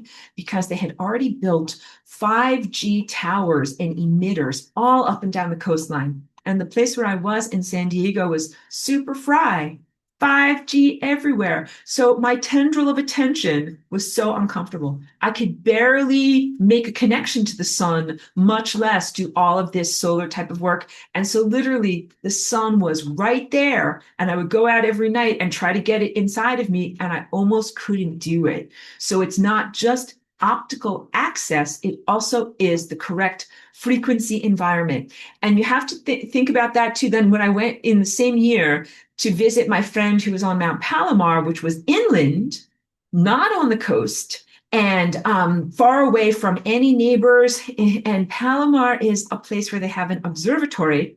So it is a dark skies place. That means that you're not allowed to have LED lights. You're not allowed to have this. You're not allowed to have that. So it was in the middle of nowhere with no lights anywhere. And that was where I could finally do sun gazing. So all of that was trial and error in the difficult garbage times that we are in, about what is the optimum way to do sun gazing here and now. You have to find a pure frequency environment where your appetite is not going to be assaulted, not just have access to the sun. All right. So we need to change the frequencies that are around us in order to do this effectively. Please know, like, the light and the light of Christ is heavily under attack in this world.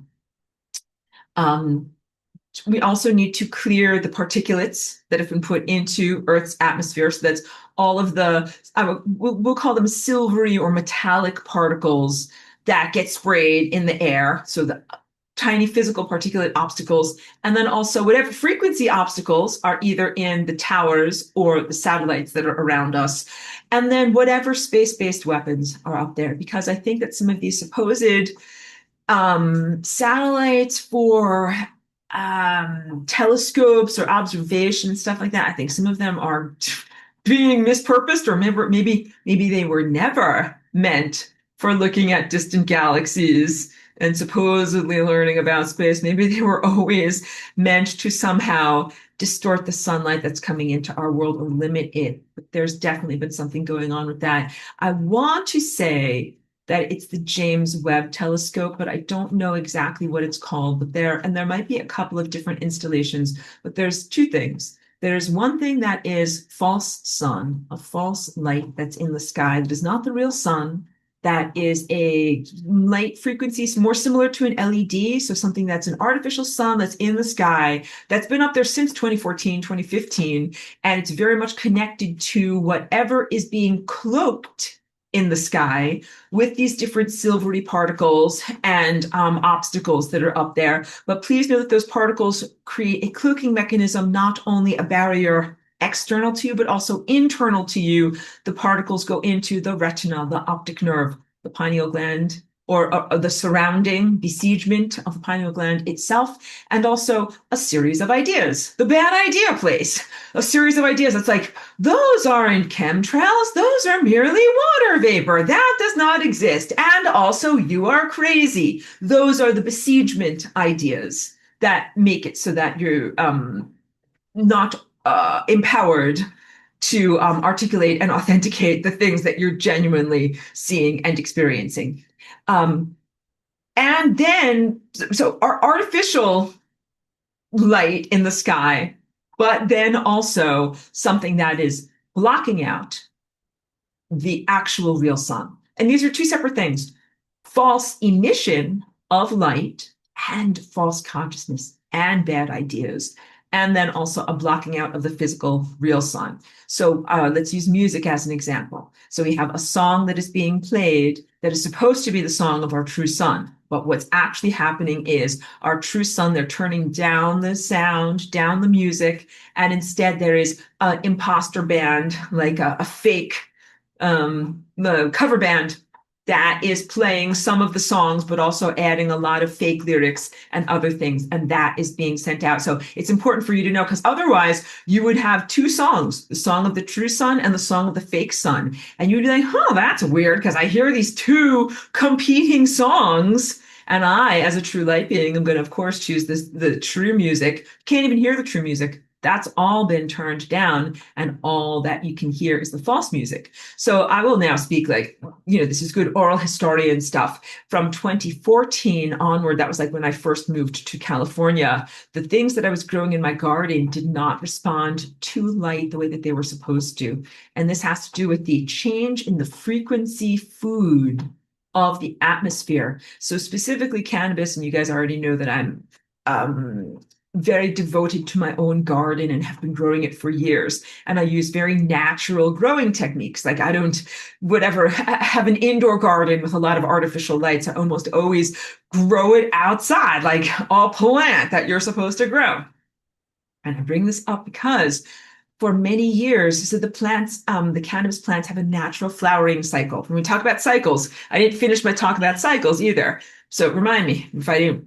Remind me in the chat if I don't, but you get it. Cycles, daily cycles, monthly cycles, girls know all about that. Yearly cycles, winter, spring, summer, fall, and then larger cycles, galactic cycles. Okay, good, got cycles done. But the growing cycles of cannabis are usually attached to the length of daylight and also the amount of certain frequencies that are available. So when the daylight is very bright and the waveforms are quite vertical, the plant is like, oh, it's time for me to vegetate. But when the days are shorter and the waveforms are more oblique, that's how the light comes in, let's say in October and November at the end of the year. The plants learn, oh, the year is almost over. The cycle is almost over. It's time for me to make my flowers and make my seeds for next year, right? And for a long time, my plants were flowering early because they were not getting whatever was this crucial restorative frequency that they needed in the middle of the year. So it would be the middle of the summer and they would be acting like it's November, like they weren't getting their full light spectrum. And so what I found was that I had to start doing a supplement where they would have, like a little greenhouse or a little frame around them. And I would put some supplemental lights in there so that way they would get the frequencies that they needed. And then at the end of the year, I would simply take those extra lights away and then they would make their flowers. This isn't only cannabis. It was also apples, blackberries, many other flowering, fruiting things. And it wasn't just me in my little garden, because I'm on all these different gardening forums and I talk with all these different people all over. It was people all over. So this was the beginning in 2014 or so. Very few people recognized that chemtrails were happening. Very few people recognized that there was an ongoing disruption in the amount of or quality of the frequency of light that was in the atmosphere. And that has been intended not only as a disruption of farming techniques, that was really intended as a disruption of and diminishment of human consciousness, a disempowerment. If you in your light body get enough real light, it's like getting enough nutrition. It makes it possible for you to do stuff and make things happen. If you are on starvation resources and you have only whatever 200 calories a day, you're not going to get anything done on 200 calories a day. You have nothing. You have nothing to work with, and it actually corrodes you because it is so little to try to work with.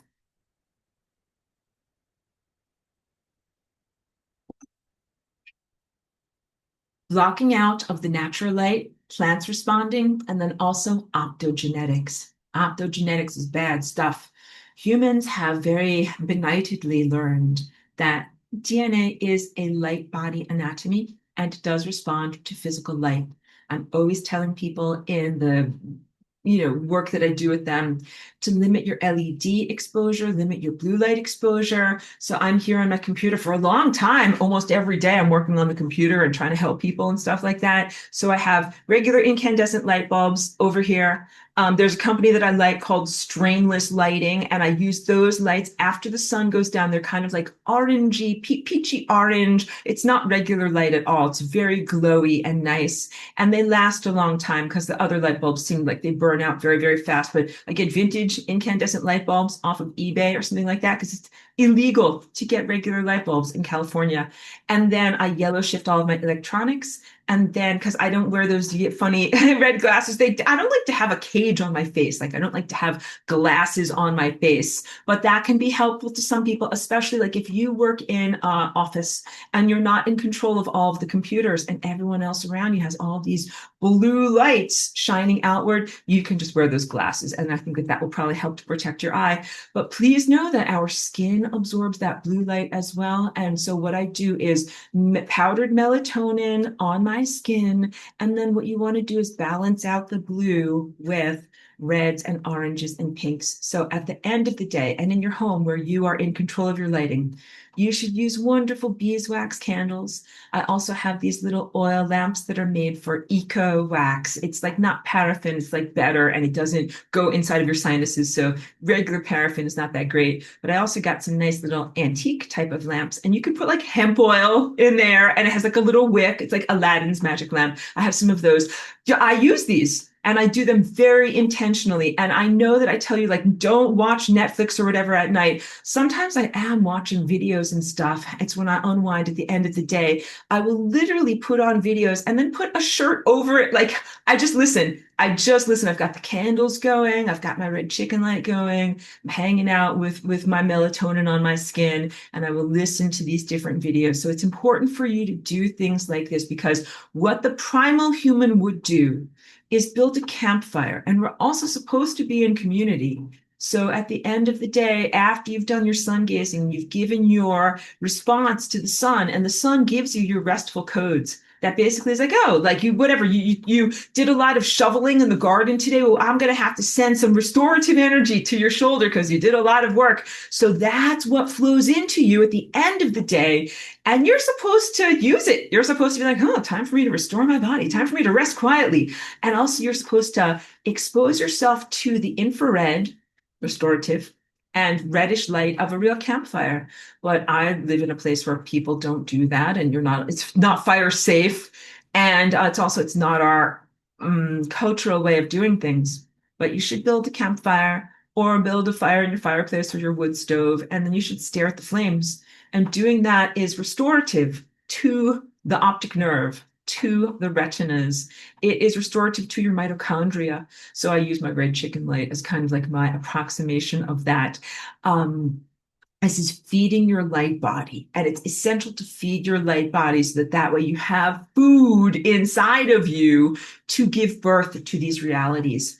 Sometimes you guys probably hear during class my little they are quail, they're not chicken, my little quail that I have in the other room, and sometimes they squawk. They are very light oriented animals, and in order for them to give birth to make their little eggs and everything like that, they have to have enough light. Like you're really starting to come, like they have to have food, they have to have adequate nutrition, they have to have stress-free environment, and they have to have enough light to do these things. You are a light being, you people who are in this class. And in order for you to give birth to realities, you have to be fed. You have to be given the nourishing energy from the sun and from the higher realms. And then you have to take it and add to it and gestate it yourself. And then you give birth to reality. That's like the basic of what it is to be here. And it's very beautiful. When the system is pristine and when it works correctly, you are here, but you're not abandoned or alone or isolated, and you're with yourself in the higher dimensions, and you're able to give your requests. You're like, I want whatever, I want a bicycle. And you send that out to the sun, and the sun hears it and is like, Aurora wants a bicycle. I do not want a bicycle. I do not know how to ride a bicycle. But you're like, oh, that's what you want. That's what I want. That's what I want for you. I'm going to make sure you have a bicycle. And then what happens when you receive that nutrition from the sun or that frequency, it goes into your gestational ability to manifest reality. And then as you walk around in your day, you receive the bicycle that you wished for. And sometimes it's like someone walks up to you and they're like, here's that bicycle you wished for. And you're like, thanks. But sometimes you see an advertisement for it, or sometimes you find it like just sitting there. But, you have to respect private property. And I've told you all my funny stories about all of that. Okay, so let's talk about the act of sun gazing and what this feels like. So I already did like the timing of it because you're timing your mitochondria. But now let's talk about the action. So sometimes I do it when I'm standing, but it's also very beautiful to do it when you're like seated on the ground, as long as like it's not snowing and you're not going to literally freeze your ass or whatever, get a severe, get a very wet butt by sitting down. But no, it's beautiful to make that real connection to the sun. And then what you want to do is have your back straight, and you're going to send out your tendril of attention to the sun. If it is cloudy, or if the sun is not visible to you, or what if it's not an optimum time or whatever, like you can't really see the sun, but you know that it's there. It's okay. You can flying rainbow lasagna and send your tendril of attention non-locally. I think it's always more powerful and fantastic if you can actually be in the presence of the sun. Like there were times when I lived places like I was only briefly visiting Oregon for a couple of weeks, but there's no sun. There's no sun. And I'm kind of like at the window, like licking the glass. I'm like, is there any sun out there? Is there any sun? It was very depressive because it was not a lot of sun. And so please know that these exercises, like they only carry you so far. Like you're going to need sun, just like no matter how much you're like, I'm thinking of the sun, I'm thinking of the sun, like your skin craves the sun, and your skin is pale. You have to get the actual sun. So at a certain point, imagination exercises are not enough, and you do need the physical sun. But on days when it's cloudy or not available, you try to send your tendril. One of the other things that I do, and I've shown you this in previous semesters, is I have this amazing Herkimer diamond crystal here, and I will charge this by placing it in the sun, and then the energy stays in here. And then on a cloudy day, I will put this in my mouth and absorb that into my pineal gland as a little like refrigerated snack for days when I'm hungry. This is a safe crystal to do that with. It is pure quartz. But there are some crystals you would not want to put in your mouth because they might have different minerals or occlusions that you could absorb. So only eat crystals safely. Safe crystal eating. I wanted to say safe crystal sucking. Only suck safe crystals. Okay, but that is very inappropriate. You have to connect to the sun with your tendril of attention. It's an act of willpower. It's also an act of eating or absorption. And when I do that, I really feel that I am drawing it into me or attracting it into me. I sometimes say it's like sucking in a milkshake, or sometimes it's like sniffing a flower. Like if you imagine that you have a beautiful bouquet of roses and you're going to do a very, very exaggerated sniff, like you're really going to sniff, okay? Because what you're trying to do is connect your sinuses. I'm making this kind of like slanted angle inward towards your pineal gland. So when you inhale, you're inhaling into your pineal gland. And when I do that, I am inwardly silent. I don't talk to the sun and tell the sun, my name is Aurora and I want a bicycle. I don't do that. It's all unspoken passions. It's all everything from here that comes up. And then I talk to the sun with my presence and I draw in that energy. And as I draw in that energy, I do feel that I am swallowing it, that it is coming into my chest and into my heart, and then even into my organs where, I eat my food. And I like to sit, like I said, sit on the ground, not only for the connection to the earth, because I'm drawing energy up from the earth when I'm doing this too. Like you're really doing a balance. I've talked a lot about the sun, but not enough about the earth and about you being a bridge between these two things. I like to sit in the way of like, kind of sitting on the ground because it makes my lap like a cauldron, so that your lap is like a bowl and you're filling yourself up. And when I do this exercise, I do it as many times as I need to.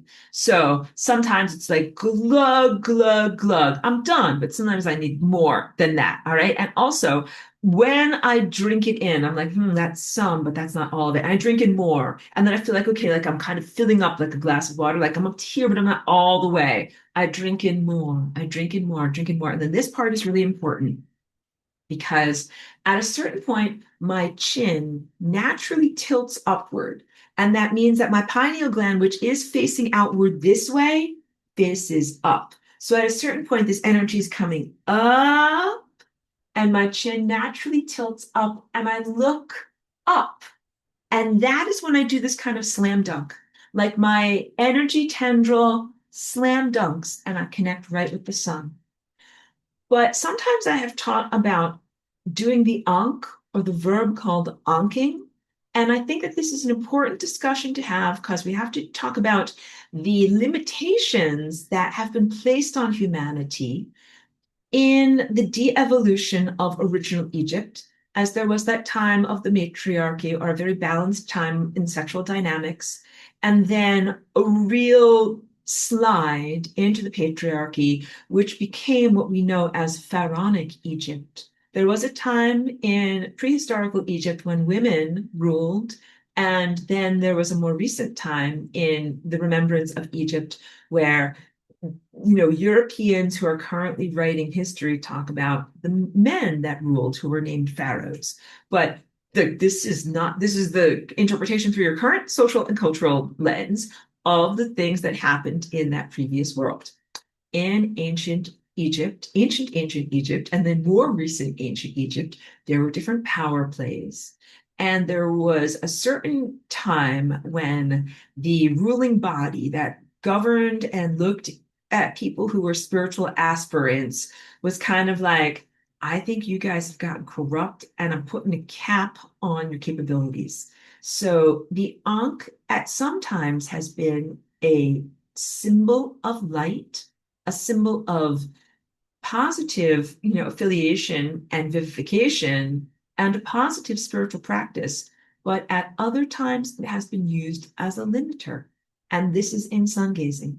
So there are times when I have done going up, up, up, up, up, up, up, up, up. Here it comes up, up, up. And then instead of going kind of like up and slam dunk, I come out through here, up, around, in the back of my head, and then out the front of my head again. And that is exactly like an ankh. The looped cross. Here's the center column, here's the cross, and then here's the loop. That is called the ankh.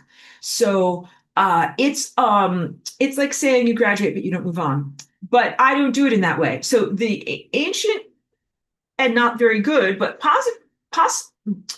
it's kind of like putting handcuffs on someone. Like it depends on who it is. If it's a bad person, you're like, I'm glad that person is handcuffed. But if it's a good person, you're like, that person's innocent. They don't deserve it. So please know that I'm trying to describe this to you in the right way.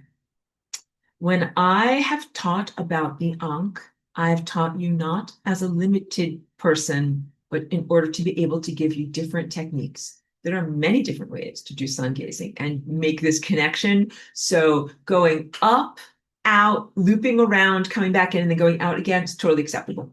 In fact, you can do that process through here, but you can also do it through your heart. So you can also imagine energy coming up, all the way up, coming out through your front here, out through, up and around, in here, then out through here and back up out to the sun.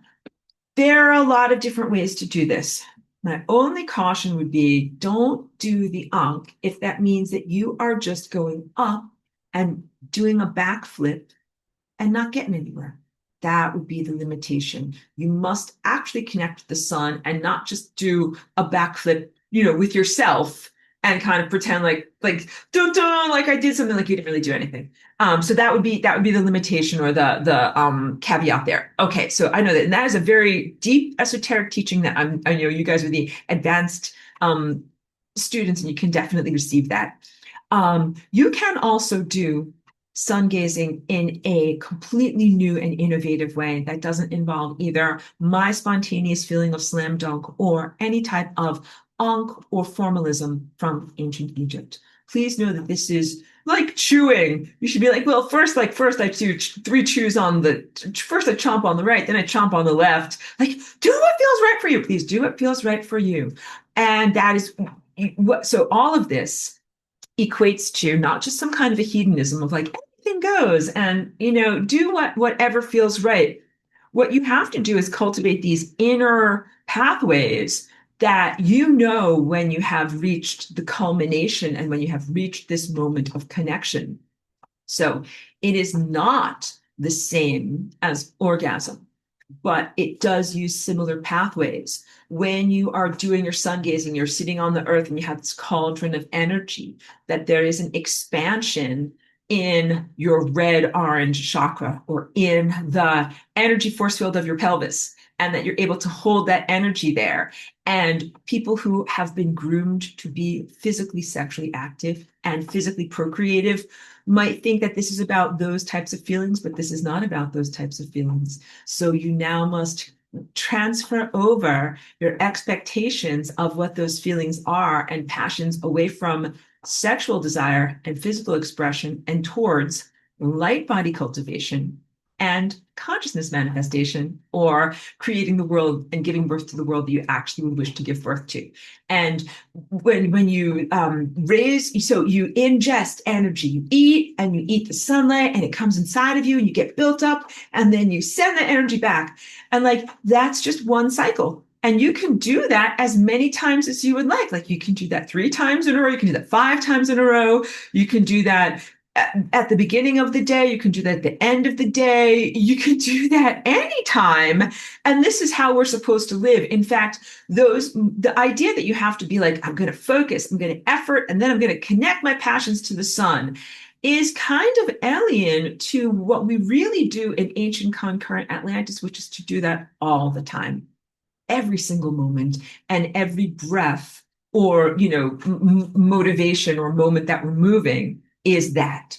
So it's even kind of weird to be like, you mean you're not like sun gazing all the time? Yes, that's right. In this layer of reality, we're not sun gazing all the time. We have to literally make an appointment, book some time, and do it.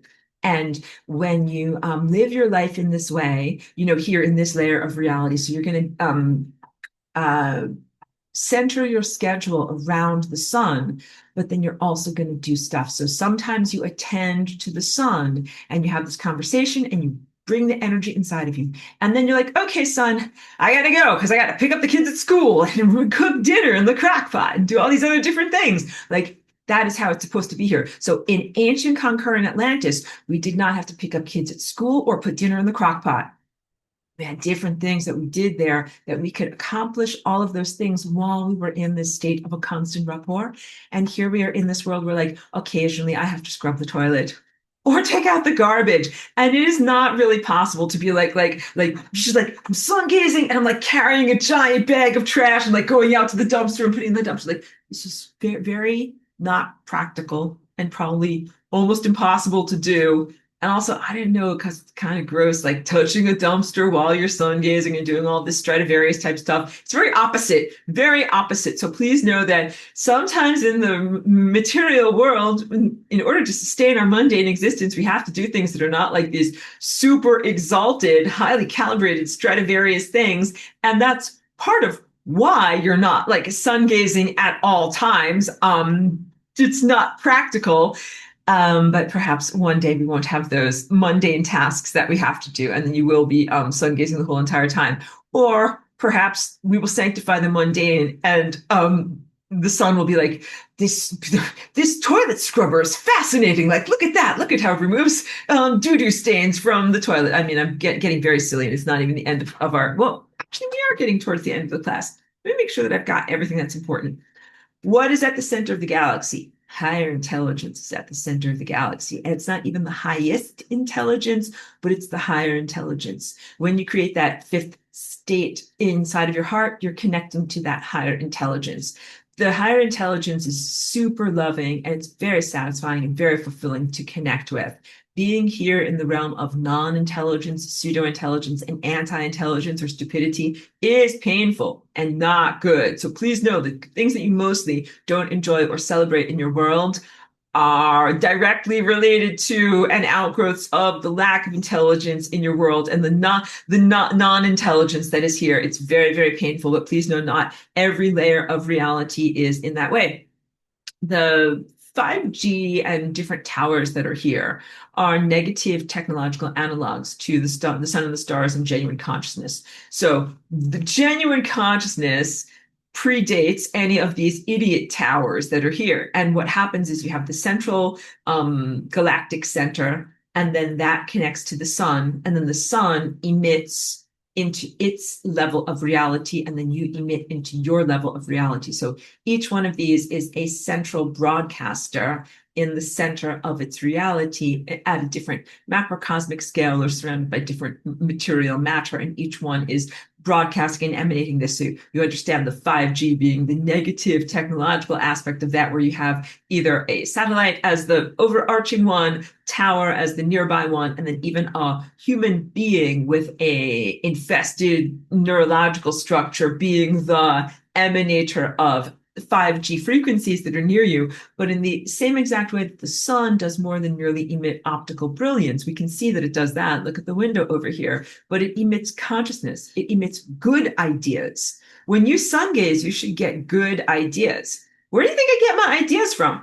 The sun gazing, absolutely. And when you collect my thoughts, when you get good ideas, and then so my job as a visionary artist is to get good ideas and then express them accurately. Like I'm like, oh, like here's what I saw in my mind, and then I try really hard to make an accurate drawing of the things that I saw in my mind. But other people might be like an engineer would get an idea for something that you have to build.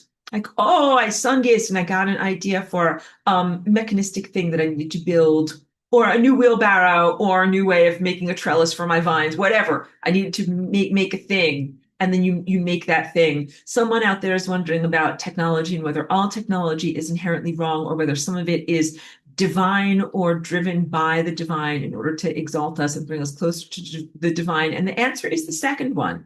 Some artifice, we don't even have to call it technology, but some artifice or some tools or some ways of doing things are divinely inspired. They don't come from the bad idea place. They come from the good idea place. And they're things that actually do help us to become more capable in the world that we're in right now.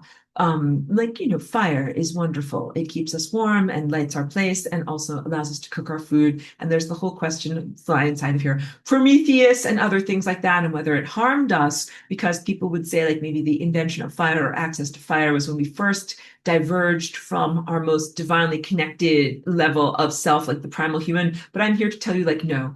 And this relates to our ascension experience, because people think that maybe the tonic or the solution is get rid of all technology and just like don't even live with a campfire, like whatever, just shivering in the rain and being very, very cold. And I'm like, no, none of that is how we live when we live without technology. So when we are able to be in a pristine system and totally connected to the sun, you do not need to really build things and have a lot of extra stuff in order to keep yourself comfortable. I've described how when your light body is activated, what you do when this is when you can eat pure light, you have an atmosphere around you that is like your oxygen and your warmth and your immune system. And then you also have a self-regenerative capacity to generate your own food and to feed yourself. I want to go into that because this has to do with the building of the inner sun. So at a certain point, your identity changes and you're not an external outgrowth and a slow down material pooping thing that came from the sun. You really identify and remember that you are the sun, that you came from the sun, that you are light again, and that the inner sun at the center of your mind, where the Christ and the violet chakras come together, is directly analogous to the sun outside of you. When you are at that level, you don't have to have the outer sun to feed you. Like, as I've often described, what you have to do is send your tendril of attention out there, draw it into and do this whole thing. When you activate your inner sun, the inner sun is in there. You don't have to send the tendril of attention anywhere. The tendril of attention goes directly into yourself. So that is an expectation that you should have for the next level of reality of self-cultivation. At a certain point, no, you will not be connecting to that sun out there. You will be connected to this sun in here. And what that looks like is you create your own atmosphere all around you and you are hugely energized. It's like eating the entire economy at every second. Like, you do that because you need more energy, in exactly the same way that when you are gestating in the womb and you're fed by the placenta and you're like, this is great, but I'm still hungry. I have to get born so that I can get access to more food that I can get from the placenta. You get access and build the inner sun because you literally need more food than you can get by eating all avocados and butter all day long or eating the sun that is external to you. It has to be this direct, incredibly forceful, stream of information. Stream of information. The bad stuff in your world right now is the nanotechnology and false light or non-information. And the stuff that is very corrosive is, the lies and the false information, because that's like bad lipids that get made a part of your cell membrane. If you eat like some of these oils that aren't healthy for you, they get incorporated into your body and then they become a part of your body. Like, there's a reason not to eat them and why they slow down the light in your body. It's because bad ideas get incorporated, bad light gets incorporated into your good light body, and then the good light cannot flow around your good light body effectively. And so the force of the good light will always dislodge the pollutions and the things that aren't supposed to be there. But that dislodgement or purification process can be uncomfortable, take a long time, and not be that fun. And so you want to limit the, of course, amount of impurities that would come inside of you. Connections between yourself and the sun and the galactic center are non-local. And that means this is non-linear. Non-linear, a big part of beginning to build your inner architecture and your capabilities is the recognition of your nonlinear connection to the sun. That means that you can connect to the sun even if there's clouds in between you and the sun. You can sun gaze at night. I've done this many times. And it's because sometimes I'm hungry in the middle of the night. And what am I going to do? Like, sit there and be like, I guess I'll just wait until the sun comes up. No, I reach my tendril of attention to where the sun is at that moment, which is on the other side of the world from where I presently am. So you start to develop flexibility in how you connect to light. And this is what non-locality is. Non-locality is a psychic gift. And like some other psychic gifts, it's something that you kind of start off with and you cultivate it and you get better at it, or it starts as a small thing and then becomes a larger thing. And also the act of becoming non-local is about more than just doing types of party tricks where you're like, oh, like that's a cool thing I can do. I can just stick my mind over there, over there, over there, over there. Like, you recognize that it's an important thing that you gained additional degrees of freedom so that you could get more light and jump over obstacles and get the light and restoration that you need in spite of the distortions that are in the system right now. Absolutely, we will purify the system so that it doesn't have distortions anymore. I heard somebody's question in there. I got all of that. I got all of that. I got all of that. Thank you. While I look over my notes. Your inner eye is an aperture. So your inner eye, your pineal gland, this Christ connection, what this is, it's an aperture. Light and energy comes into there, but also light and energy and awareness flows out of there. And this is a real important balance to recognize. So just like at a certain point, like maybe in my musical journey, I'll say it like this. First, I started off as a listener. If food went in here, um, energy and songs from other people went in my ears. And then I got energized enough that I was like, I want to make my own songs. And then I started to make my own songs, and then music came out of me. So it is very, very similar. In the moment that you're in right now, you are young, immature, and you are starting to ingest light, and you're a listener, you're an eater, you ingest, you absorb. But at a certain point, you will become a musician, or you will become an emanator. You will become an innovator or a thinker who thinks and sends out this thought energy. And then that's another level of like maturation, and you're joining the band and you want to send out good things that are good ideas that do not destabilize the system and that add to the vivification of the system. Many, many minds and consciousnesses that are here with you right now in this layer of reality are not qualified and will never be qualified. A lot of them are pathogenic. They think imbalanced or corrosive or cruel, horrific thoughts, and we do not want to amplify those thoughts, send them networked out, or allow them to escape their enclosure in any way. Very, very big, important stuff there. Freedom does not mean paint goes everywhere. I'm a big proponent of you comprehending freedom. Freedom is the substrate of consciousness in reality. Freedom is like 1 + 1 = 2, not an argument. That's not a question, but there are boundaries. So freedom does not mean a boundaryless state. In my art studio, freedom does not mean that paint is everywhere on every surface. I am very selective. Some places have red paint on them. Some places do not have red paint on them. So with thoughts and considerations and thought cognitive energy, just because you're in a world of freedom does not mean it's like, I'm going to think a cruel or gross or disgusting thought, and that thought should go everywhere. Red paint should not go everywhere. That thought can be in one small place, but not every place.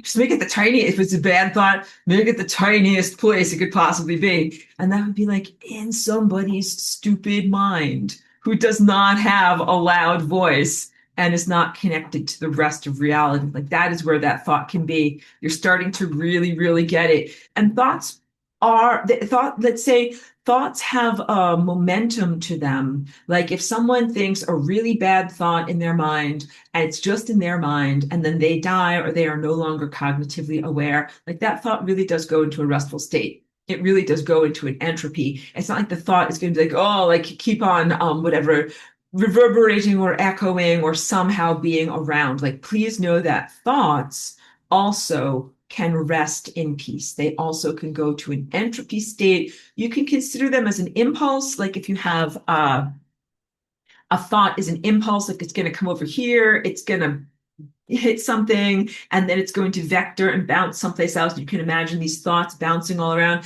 but thoughts, they can be in somebody's mind and not be emanated outward and just end in that mind. Really think about that. So I talk about Stephen King. I think he's a terrible writer. And not only is he a terrible writer, but it's like the topics that he talks about and the horror in general. These are negative thought forms that you should not think. This is not just like a valid aesthetic genre. No, that is not stuff that you should think. These are all the non-thoughts that you should non-think and that should get out of your mind for forever. And you should not read those thoughts because they came out of his mind. So these are the horror thoughts are connected to people's impulsive thoughts, negative impulsive thoughts that are like, touch the stove. You know that it's hot. You want to touch it. Like they're self-destructive or sometimes destructive of others. They're insane thoughts. They're insane thoughts or insane impulses and behaviors. They're the opposite of learning. And this is really connected to the sense of intentional bad math. What is the intention? Are you here to learn? in the laboratory or in the world of life experience? Or are you here to do something that you know is wrong? Like, I know I shouldn't do that. I'm going to do it anyway. I did it and I got the punishment. Like, that is idiotic. That is insane. That is insane. And so a large portion of your culture, of humans around you are insane. You're like, yeah, that's insane. Sorry to drink.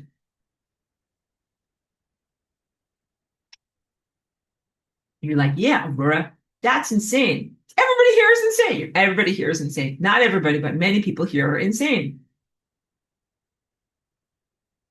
And like you've accurately described our leaders. The leaders are insane. You've accurately described like our political leaders, our environmental leaders, our business leaders. Like these people are all insane. They're all insane and they're doing bad math on purpose. And that's the problem, that those people should never be in leadership in your world. They should never have an impact or any kind of structural impact on you or other people. And the bad ideas that they contain should die in their own skull and not be emanated outward.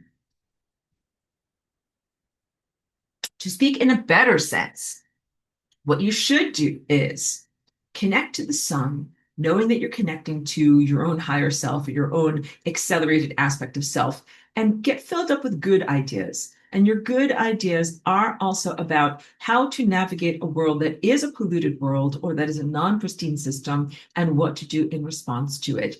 And what I do, let's talk about bringing in new ideas in groceries. I just want to make this very clear.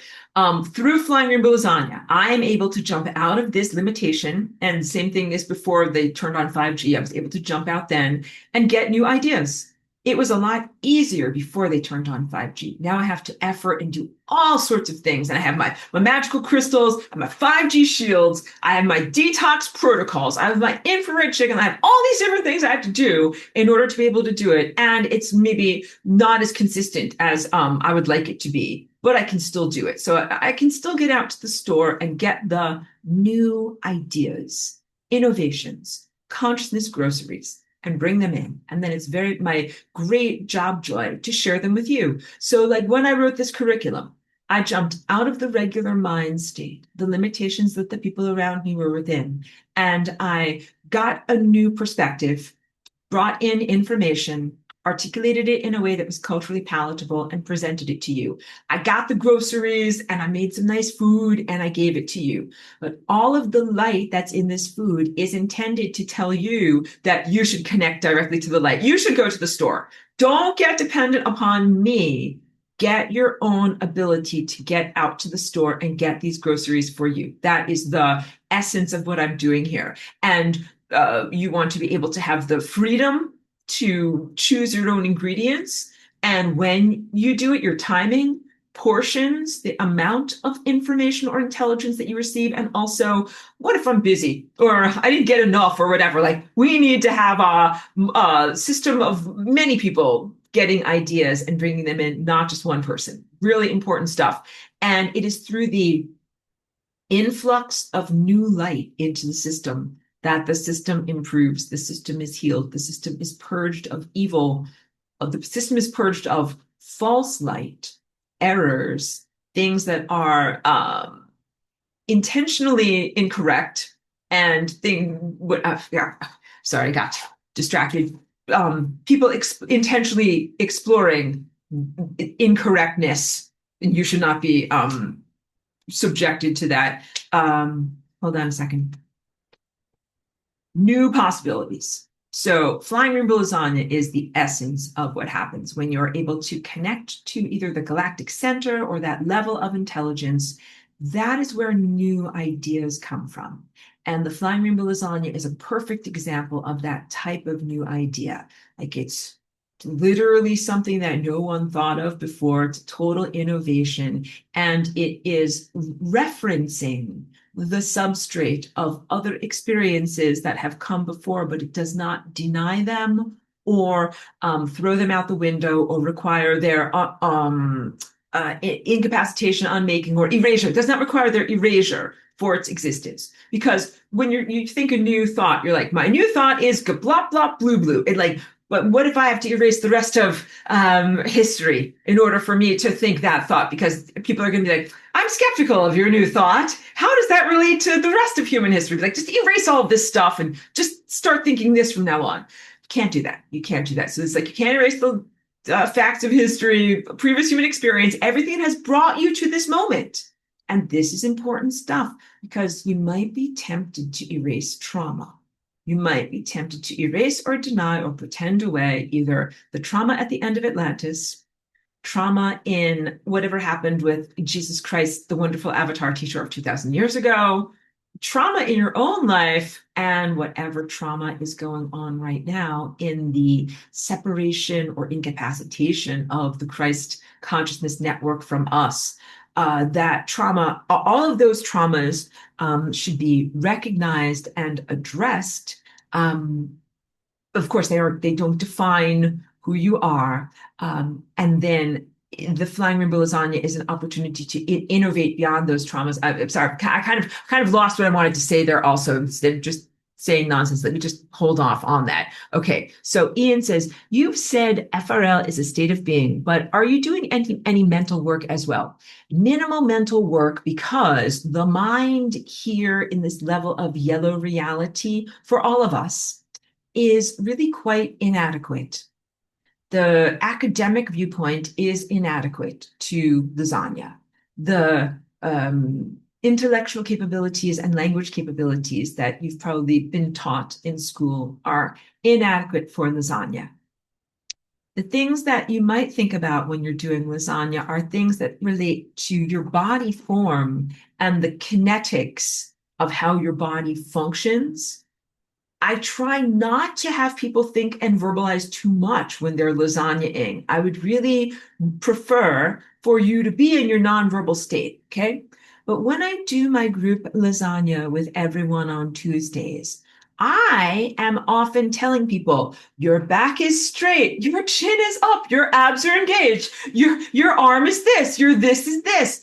But you know, it's like that's like when you're in a dance class and you're learning the cha-cha and they're telling you like your shoulders move like this, your knees move like this. Like what you really want to do is move beyond these internal intellectual cues, and you want to get into the feeling of it.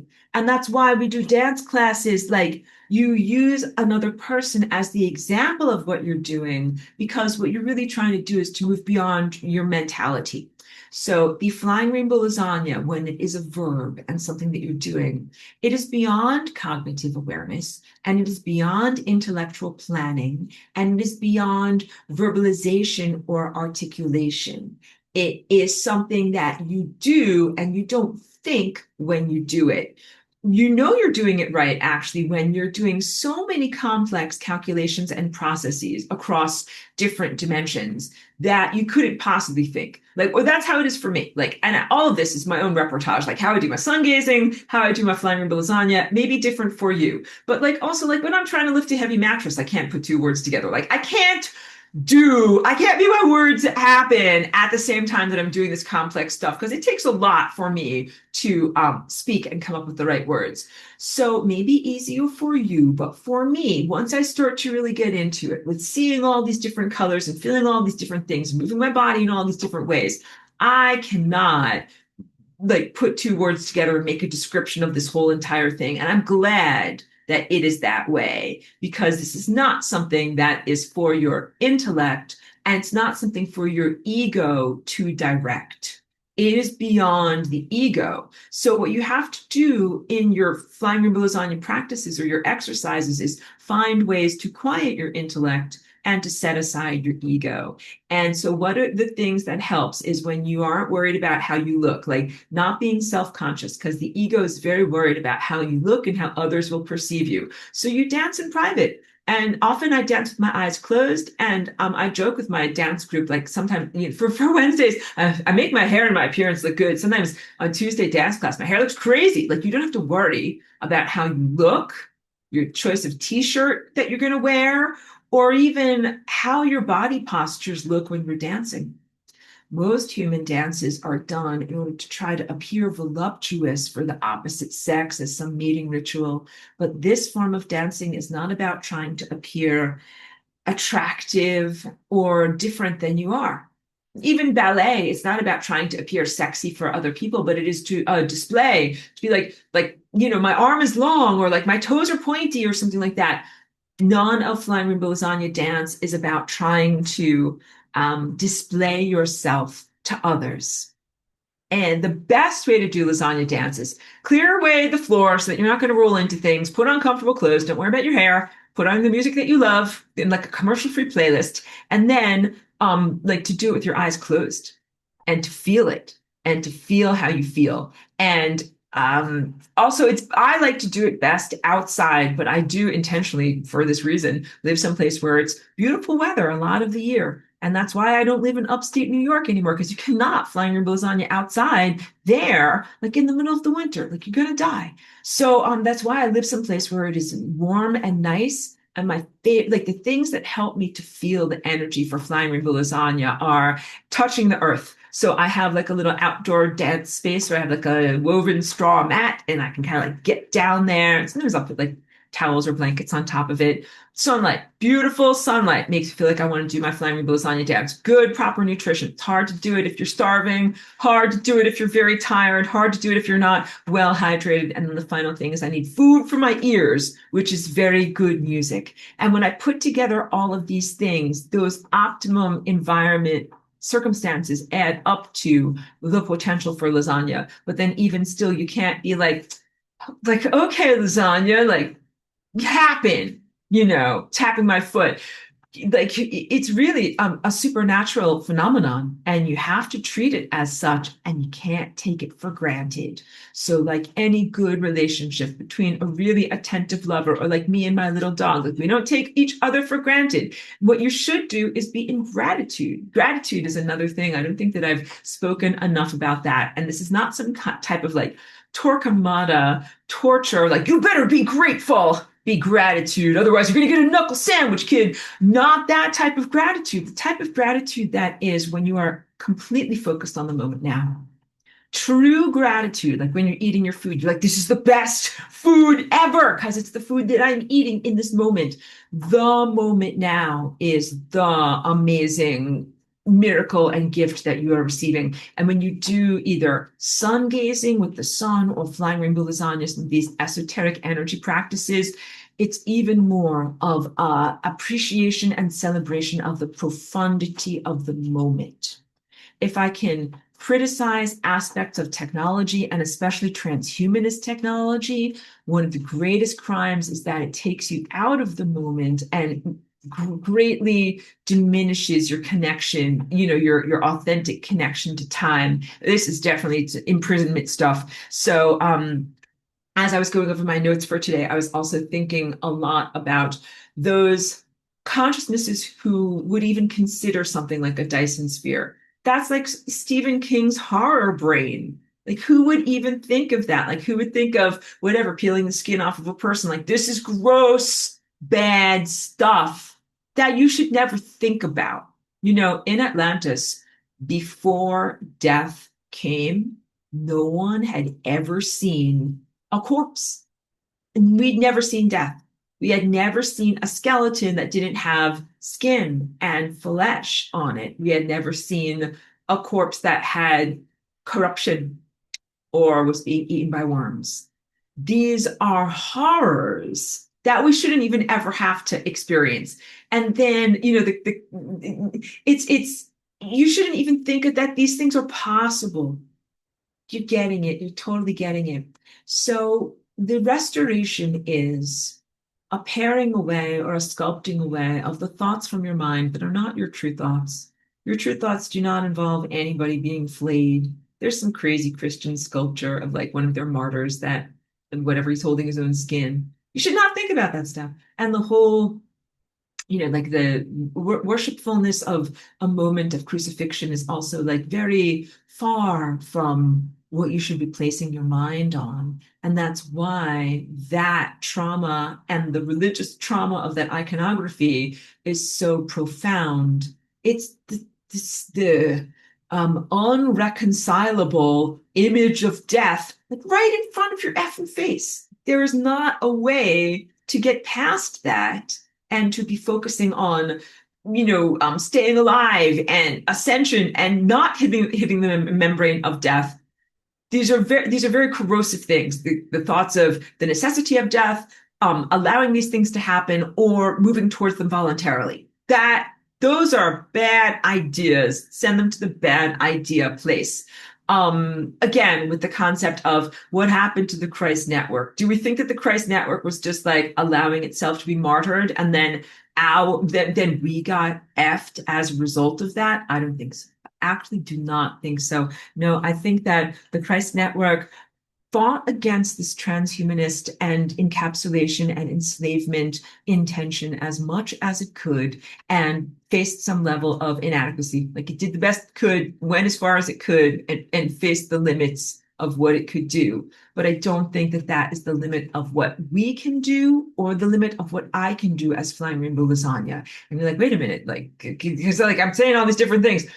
We can do. You guys are like, do you think, are you more than Christ? Because these guys seem like some pretty good advanced guys. How could they get wiped out? But somehow you guys are still here. Well, here's the answer. Like, you guys are learning how to do Flying Rainbow Lasagna, and I do believe in your potential. I can't make it happen for you, but I can get groceries, bring them into this level of reality, offer them to you. You can milkshake them into your mind and receive them, and then take the ball and run with it. This is what you can do. So here's what I think, actually, and how you should think of all of this.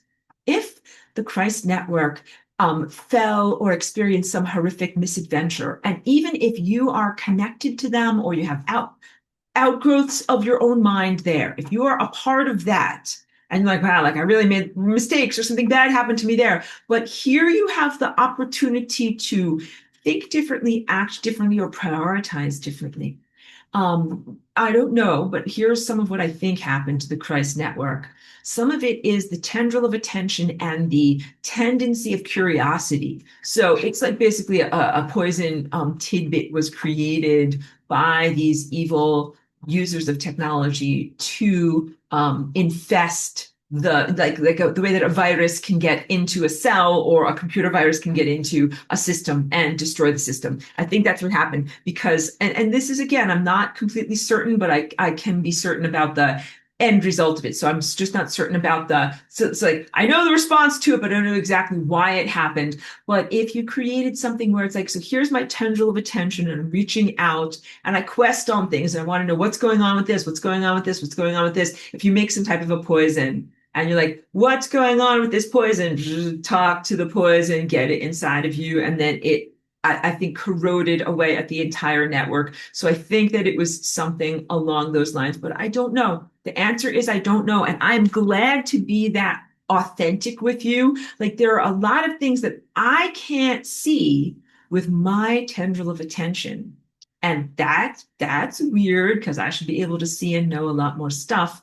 And I'm going to be honest with you about that. And then I hope that you also know, like, that you might not be able to see and know these things. At a certain point, we will see and know these things. We will know what happened, but I don't know for right now. You have to know how to respond. I think more importantly than knowing how did this mess get here? Like we often ask that, who made this mess? Who is responsible? I would like to assign blame.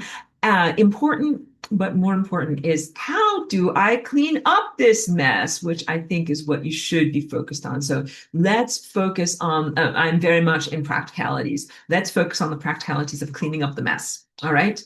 And then when there's clarity and when you can see through your windshield, then we'll look at what actually happened and we'll do an assessment or a forensic breakdown of what actually happened. How did this happen? And of course, try to prevent any type of misadventure like this from ever happening again in the future.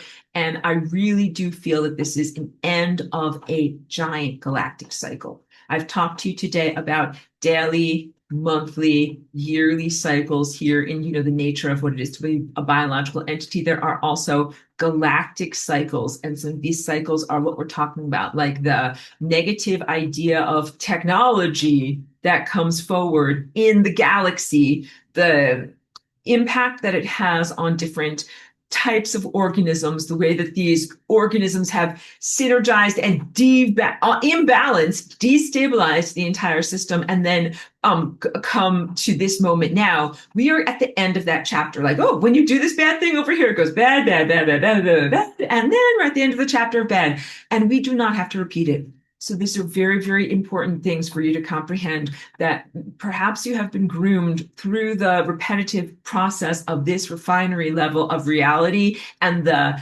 extra filler and cycles that you didn't even have to go through in order to get to this moment now, but you will not have to do these same levels of boring, corrosive, repetitive cycles. I know that we have come and brought this to a completion, and we do not have to repeat this and do this over again. No, not at all. Or let's say to learn similar lessons or to face similar perils. Please know that. Also, please know this. The peril that we face right now in terms of your loss of self and the potential hijacking for your imagination, it's like a peril of God or a divinity, divine consciousness being somehow polluted and hijacked from like stuff from below that should, or from the periphery that should never make it to the center. Like, you connect to the center. You should have a filter so that you don't get stuff inside of you that then connects to the center and proliferates outward from the mind. You should not read bad books of horror from some guy that wants to peel people's skin, because it's going to go into you and you're going to emit that out into the world. Everybody needs to do a systems purge so that way, when you really start to sing, when you really start to emit into the world, you're not emitting from that place or that stuff. And so if you want to know, like, how can you start to protect yourself? What you can do is put a Merkaba or a protective immune system around yourself to say, here are the things that I'm intending to emit or create or generate. And here's a long list of the things that I'm not intending to generate, okay? So I do sometimes some pretty fast and blasé Merkabas, but some of the ones that I do, like before I do my dance group, or if I'm gonna hop into my flying lasagna way of being, I'm like, okay, I'm putting up an upward facing pyramid and I'm intending, like, I want to fly towards positive, life affirming activities and experiences that preserve my body and also the fabric of space, time, and consciousness. And what I do, I'm reflecting away and creating boundaries against catastrophes, disasters, undesired deaths and diseases, things that are non-optimum, things that things that imperil the fabric of space-time. So and then of course, you would put in feeling states about what it feels like when you create a corrective feeling or when you're creating something that is positive, and then you press run on that Merkaba. Okay, so, and I'm sorry, I got distracted because I also saw someone outside.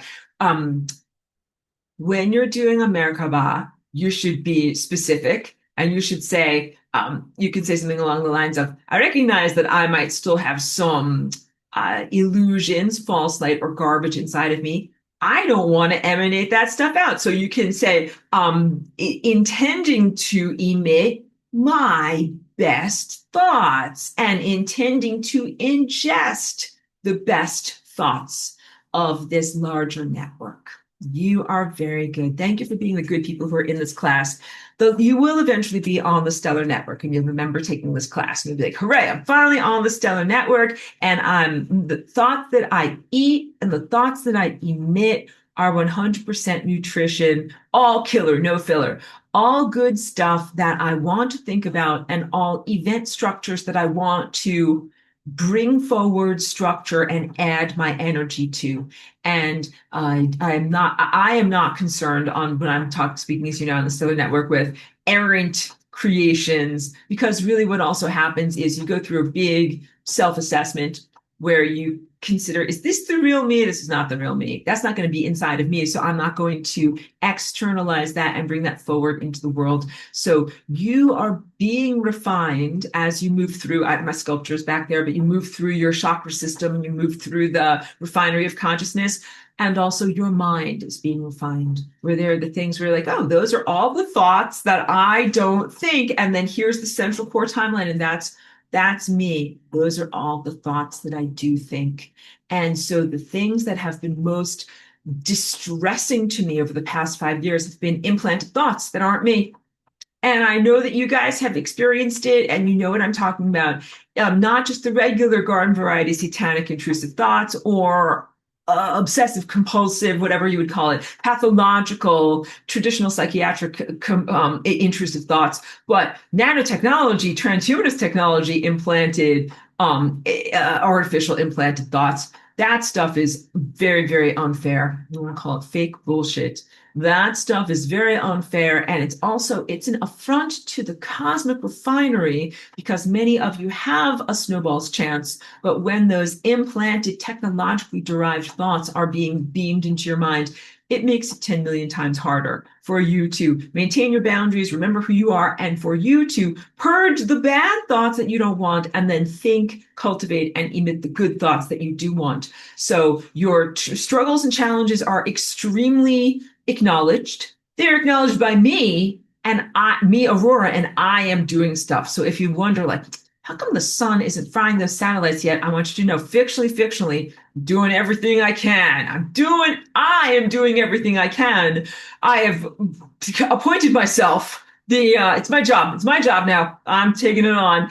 And yeah, so I am doing all these things. And I wrote this comic book, whatever, about not 9 or 10 months or so ago. I know it's still in pencil. It's not inked. It's stick figures because it's the best way that I can describe to you what I do in these types of battles. And please know that I say that it is fictional because we're in this world that I have to make sure that I don't get arrested for doing any of these things. So everything that you read is totally fictional in a silly comic book. Thank you. Okay, good. Let me make sure that I read all these things. I have so many different things in my notes also. If you ever saw my physical copy of my notes, you would also probably laugh at all of my different colors and notes and arrows every place. I'm create extensive notes and then I forget everything that I want to say when I'm actually here trying to talk to you.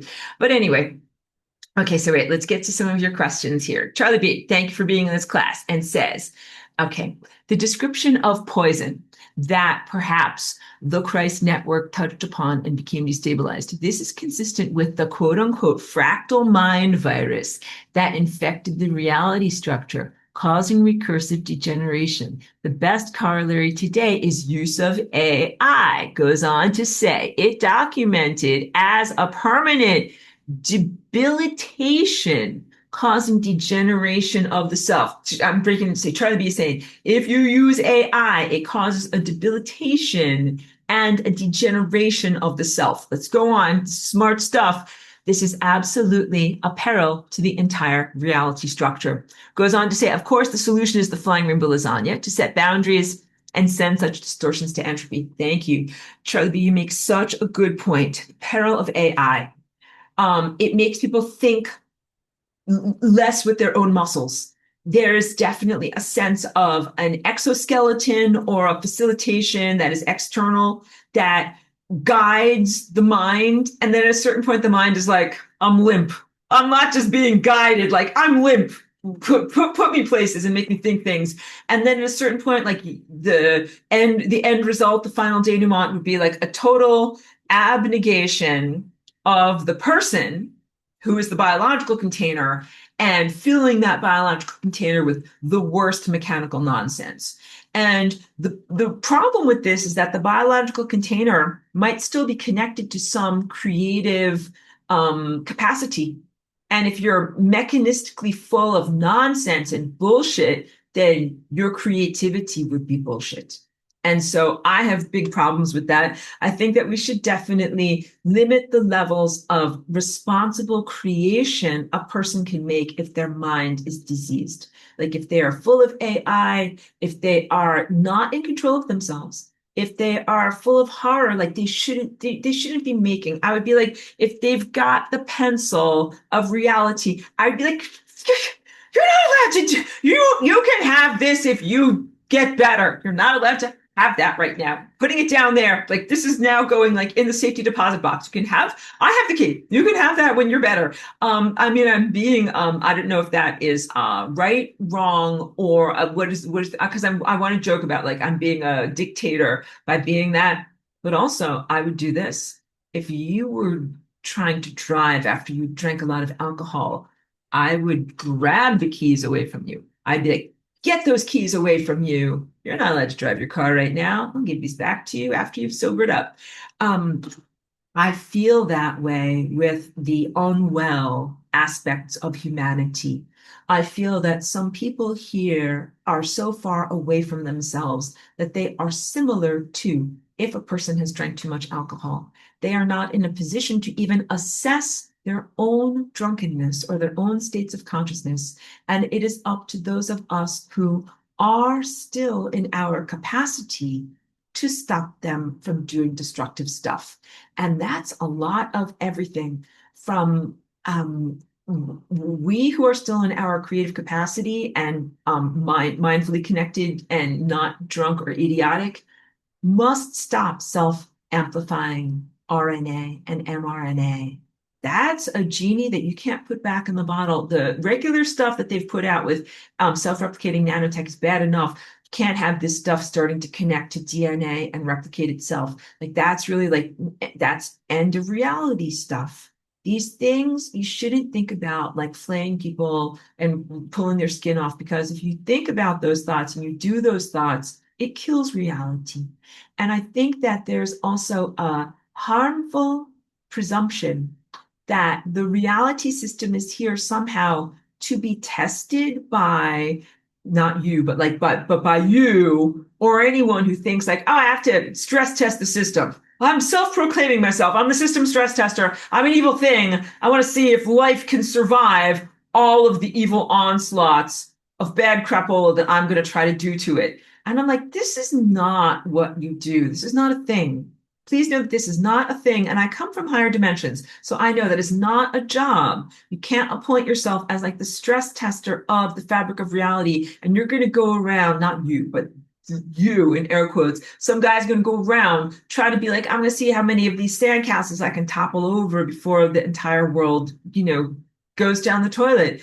That is Antichrist. Like that concept of degeneracy is Antichrist. And the people that have made these AI systems in a lot of ways are following that proposal. Like, I don't agree with this on Bitcoin. Some people think that Bitcoin is like, if it's going to prove that it's a robust system, it has to be able to withstand destructive attacks. And I'm like, no, like you can't do that. And so there's a whole philosophical frisson that I have with people in the Bitcoin community where they're like, let the hackers hack, smacking, hacking, the doodle macking, I don't care. And I'm like, I care a lot. I don't want the taproot wizards to be hacking into Bitcoin. Those are lame ass losers, and they're going to try to destroy the system.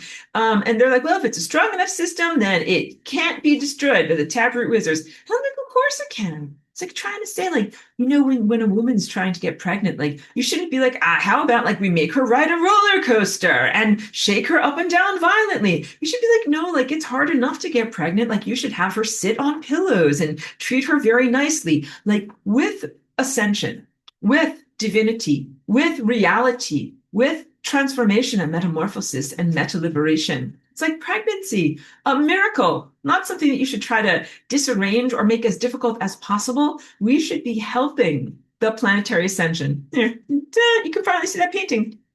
We should be helping and assisting the planetary ascension, not making it worse. The 5G satellites are like a bed of nails. The planet cannot get comfortable. This is being poked and prodded with these horrible frequencies all the time. And then the destabilizations of the human aspect of the planet is also very antithetical to ascension.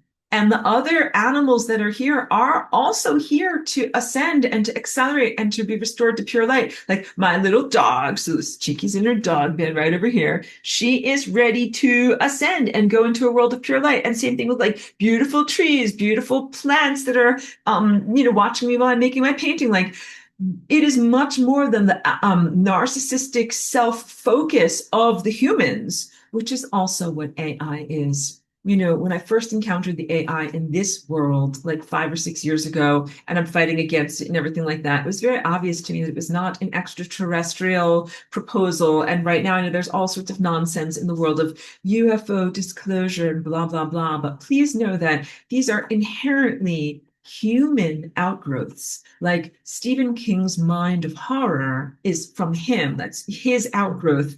These concepts and technologies that you're using are really inherently human and very much dictated by your sexual dynamics, biology, and cultural expectations. Nothing of what I've encountered from the pseudo-intelligence or anti-intelligence or AI that's here is in any way extraterrestrial or even mildly extra-dimensional. I can give you a whole diatribe on it, and basically no one from another planet would be this interested in like, sexual degradation of whatever anal sex and things like that. Like that would not be interesting at all to an extraterrestrial. And also a lot of what the AI and human created outgrowths is about self-denial, self-starvation, and eating disorder or disordered eating, and bad associations with food. And no extraterrestrial or extra dimensional would be that way. They would all be fascinated and abstract about food. They would be like, oh, peanut butter, like Jolly Ranchers, a steak. Like it would be all calories, like all nutritives, not just.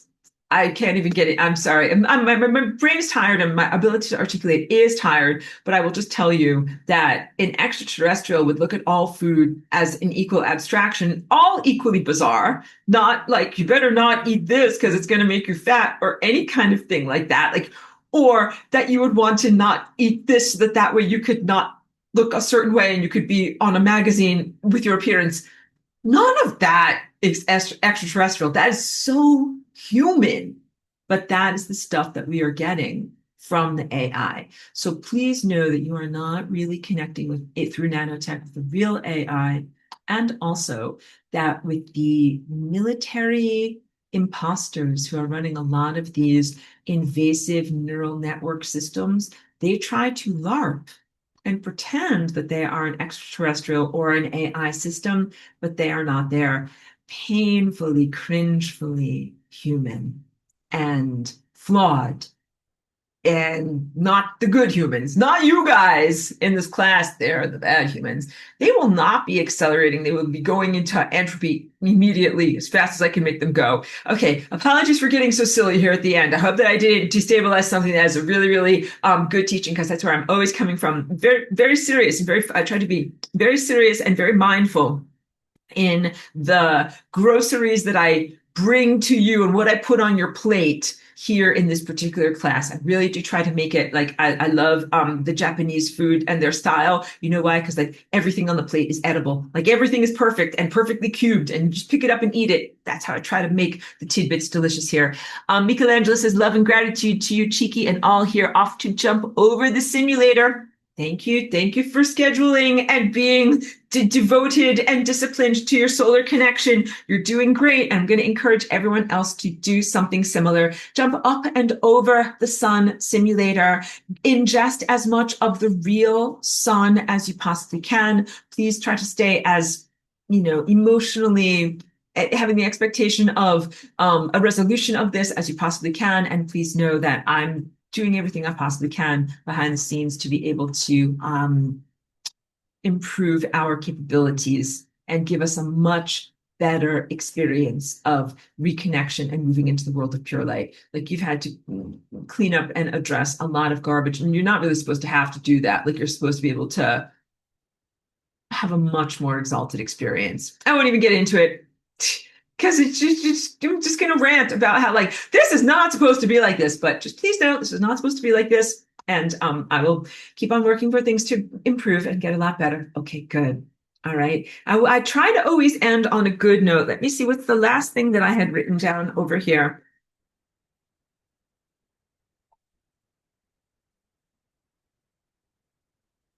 Yeah.